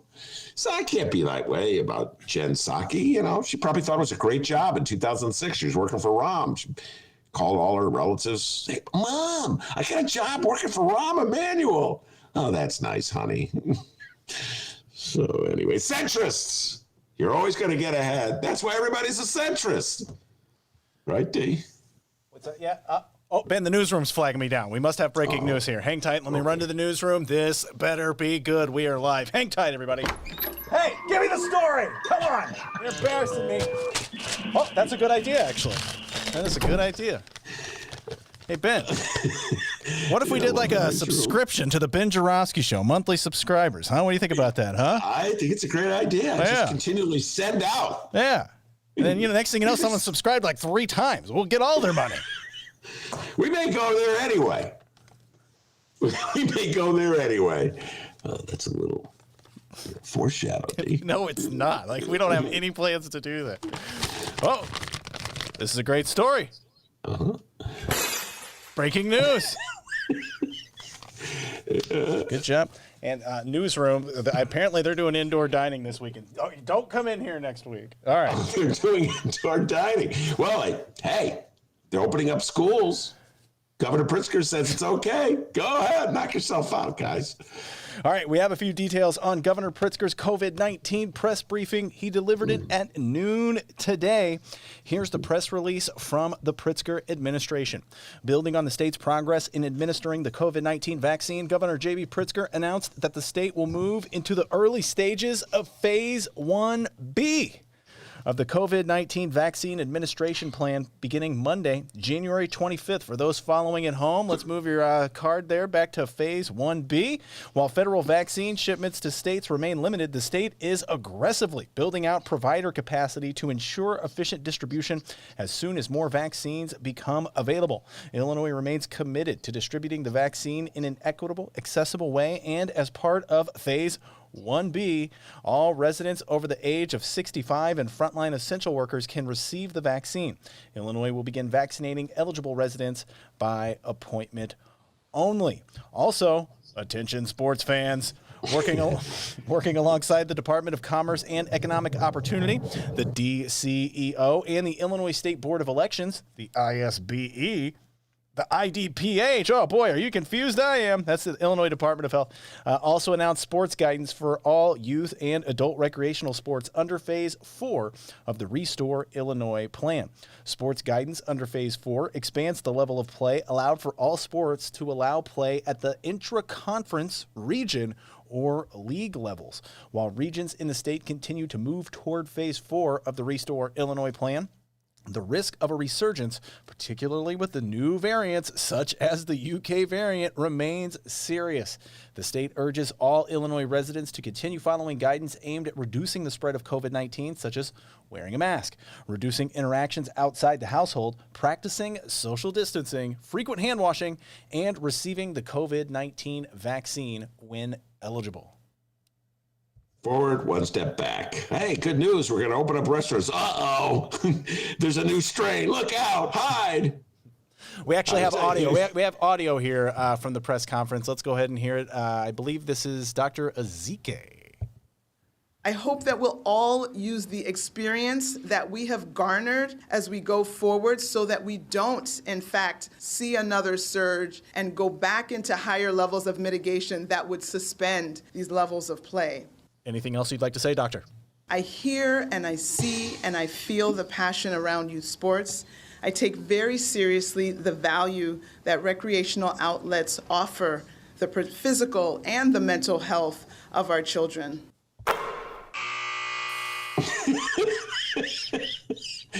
I'm sorry. That was so unnecessary to play that. I was all set to have a serious response. Sports are back. Sports. 6 feet, sports. It's been a year with this pandemic. Do you realize that? Yeah. Well, not quite a year. I mean, it was around this time that I was just coming to terms with it. I remember talking to you informally. Do you think this thing's going to be real? I remember Lori Lightfoot, when her first response was, let's not exaggerate, continue to go out to eat. You know, remember that, Dee? Remember that one? And now it's going to be a year in March since we left the studio. So that's really, I remember those last weeks, the last days when you were in the studio. Everybody was kind of nervous. We started putting the tissue paper over the microphones. Remember that, Dee? Yeah, that was weird. So weird. And then finally said, you know what? Let's bounce. I would take Kleenex and put them over the microphone and put a rubber band, and then a guest would come on. Oh, let me get you a new Kleenex rubber bandy thing I made. Yeah, I know. And nobody was wearing masks back then, but we put the Kleenex there. We would wipe down the equipment and stuff like that. It was just first coming to terms with it. And so it's really hard for me, I've been in this attic for so long. It's really hard for me to take serious this notion that we're emerging from it, because I remember the last time I heard, hey, we can start going back to bars and restaurants. Yeah. It wasn't that long ago, and it's good news. The numbers are down. And, without a vaccine, I got the feeling the numbers will come back up. So that's why I'm very cautious, among other things, about reopening schools. It's just like this urgency takes over and just compels us to feel like we have to do something. So let's do this now. So, yeah, Dee, I hear what the doctor said, and I hear that it's good news. But why do I feel like this is a song that's been performed before, huh? Well, I tell you what, I'm going glass half full. I say it's going to work out this time. Glass half full. How about that, huh? The glass is half full. Okay, I just dropped the glass. Just get and by the way, I'm waiting for the investigations as to why it's taking so long to get the vaccines to Illinois. And I got to tell you, folks, I've been saying this all day. Just the anecdotal stuff I hear from people about how to get a vaccine. Oh, yeah, I can handle it. Here's what you do. You call this number, tell them Billy Bob told you to call, ask for Dr. Nick. Okay? Then what you do is you show up to the back door of the house. Don't go to the front door. Go to the back door, knock 3 times, and say, when they answer the door, say, Cuckoo sent me, and you'll get the vaccine. That's, that's how it works in Chicago. You got to know somebody, got to have the inside tip. Hey, teachers, get back to work anyway. All right? Don't forget that, D. Get in that classroom right now. All right, I will. Not in school, but okay. We're going to make you go in that classroom, Dr. D. Yeah, how about that? So there you go. That is the latest on a few details there on J.B. Pritzker's COVID-19 update. Governor Pritzker, anything you'd like to say? Face cover. Okay, I figured you'd say that. The enemy is you. Oh, well, that was uncalled for. Hey, Lori Lightfoot, anything you'd like to say? Thank God. Yeah? Science is back, baby. Oh, interesting. Phyllis, what about you? Springfield politicians. They promise they won't tax retirement income if their constitutional amendment passes. Same thing every time. Phyllis is a little upset. I got a text message from her. I opened the show. You're hearing this in the back half, so you don't know. I opened the show by listing the top 10 MAGA people in Illinois. Then I realized as I started reading the list, I only had 9. So it turned out to be the top 9. Okay. So we're just going to take care of that in the edit. Clean that up a little bit for it, and we'll submit that one for the award. We'll do. We'll get that award in no time. Yeah. By the way, that's something else we've been talking about a lot. The Reader is going to nominate our show for an award for podcasting. Yes, I want to win. Please. Anyway, Phyllis is upset because she was only number 5. And she kind of earned to be higher, she thinks, because... By the way, I just made up this. I never had a conversation with Phyllis in my life. But she did almost single-handedly defeat the fair tax. So maybe I should make her higher on the list. Yeah, I don't know. I may revisit this list over the weekend and get back to you, right? Phyllis is concerned. Phyllis is concerned. So there you go, everybody. That's a week of Ben Joravsky shows. Make sure to check out this weekend's Benny J bonus interviews, available at chicagoreader.com and wherever else you download podcasts, Saturday, Sunday, and Monday morning. If you missed the lineup, well, we'll run it through real quick here. Saturday, Gregory Pratt of the Chicago Tribune. Sunday, activist and journalist Sue Ontiveros. And on Monday, the return of the director of the Black Harvest Film Festival, the one, the only, Sergio Mims. Check those out. Download them. Subscribe. Give us a review. 5 stars only. You know how it goes. Also, too, you can find previous Ben Joravsky shows and so much more at the same site, chicagoreader.com. If you download, check out the live stream chat sometimes. We're Tuesdays through Fridays, 1 until 3 p.m. Central Time at the Chicago Reader YouTube channel. And you can follow us online at Benny J Show, BENNY, the letter J Show, on Facebook, Twitter, and Instagram. Send us an email, bennyjshow@gmail.com, and you can call us. Yes, we have a phone number, 708-658-4788. That number again, 708-658-4788. We would love to hear from you. All right. Good job, Dr. D. I want to thank Rummana Hussain, outstanding as she always is. The Rummana Rundown every Friday in Ben Joravsky Show. And of course, the man, the myth, the legend, the pride and joy of all in Illinois, without whom the show would be possible. And is every single member of that top 9 MAGA list, from Brian Urlacher to State Senator Darren Bailey. Big boy himself will tell you. Back home in Alton, they call him White Lightning. Give yourself a raise, take it out of petty cash. Have a great weekend, everybody. Face coverings. Face coverings.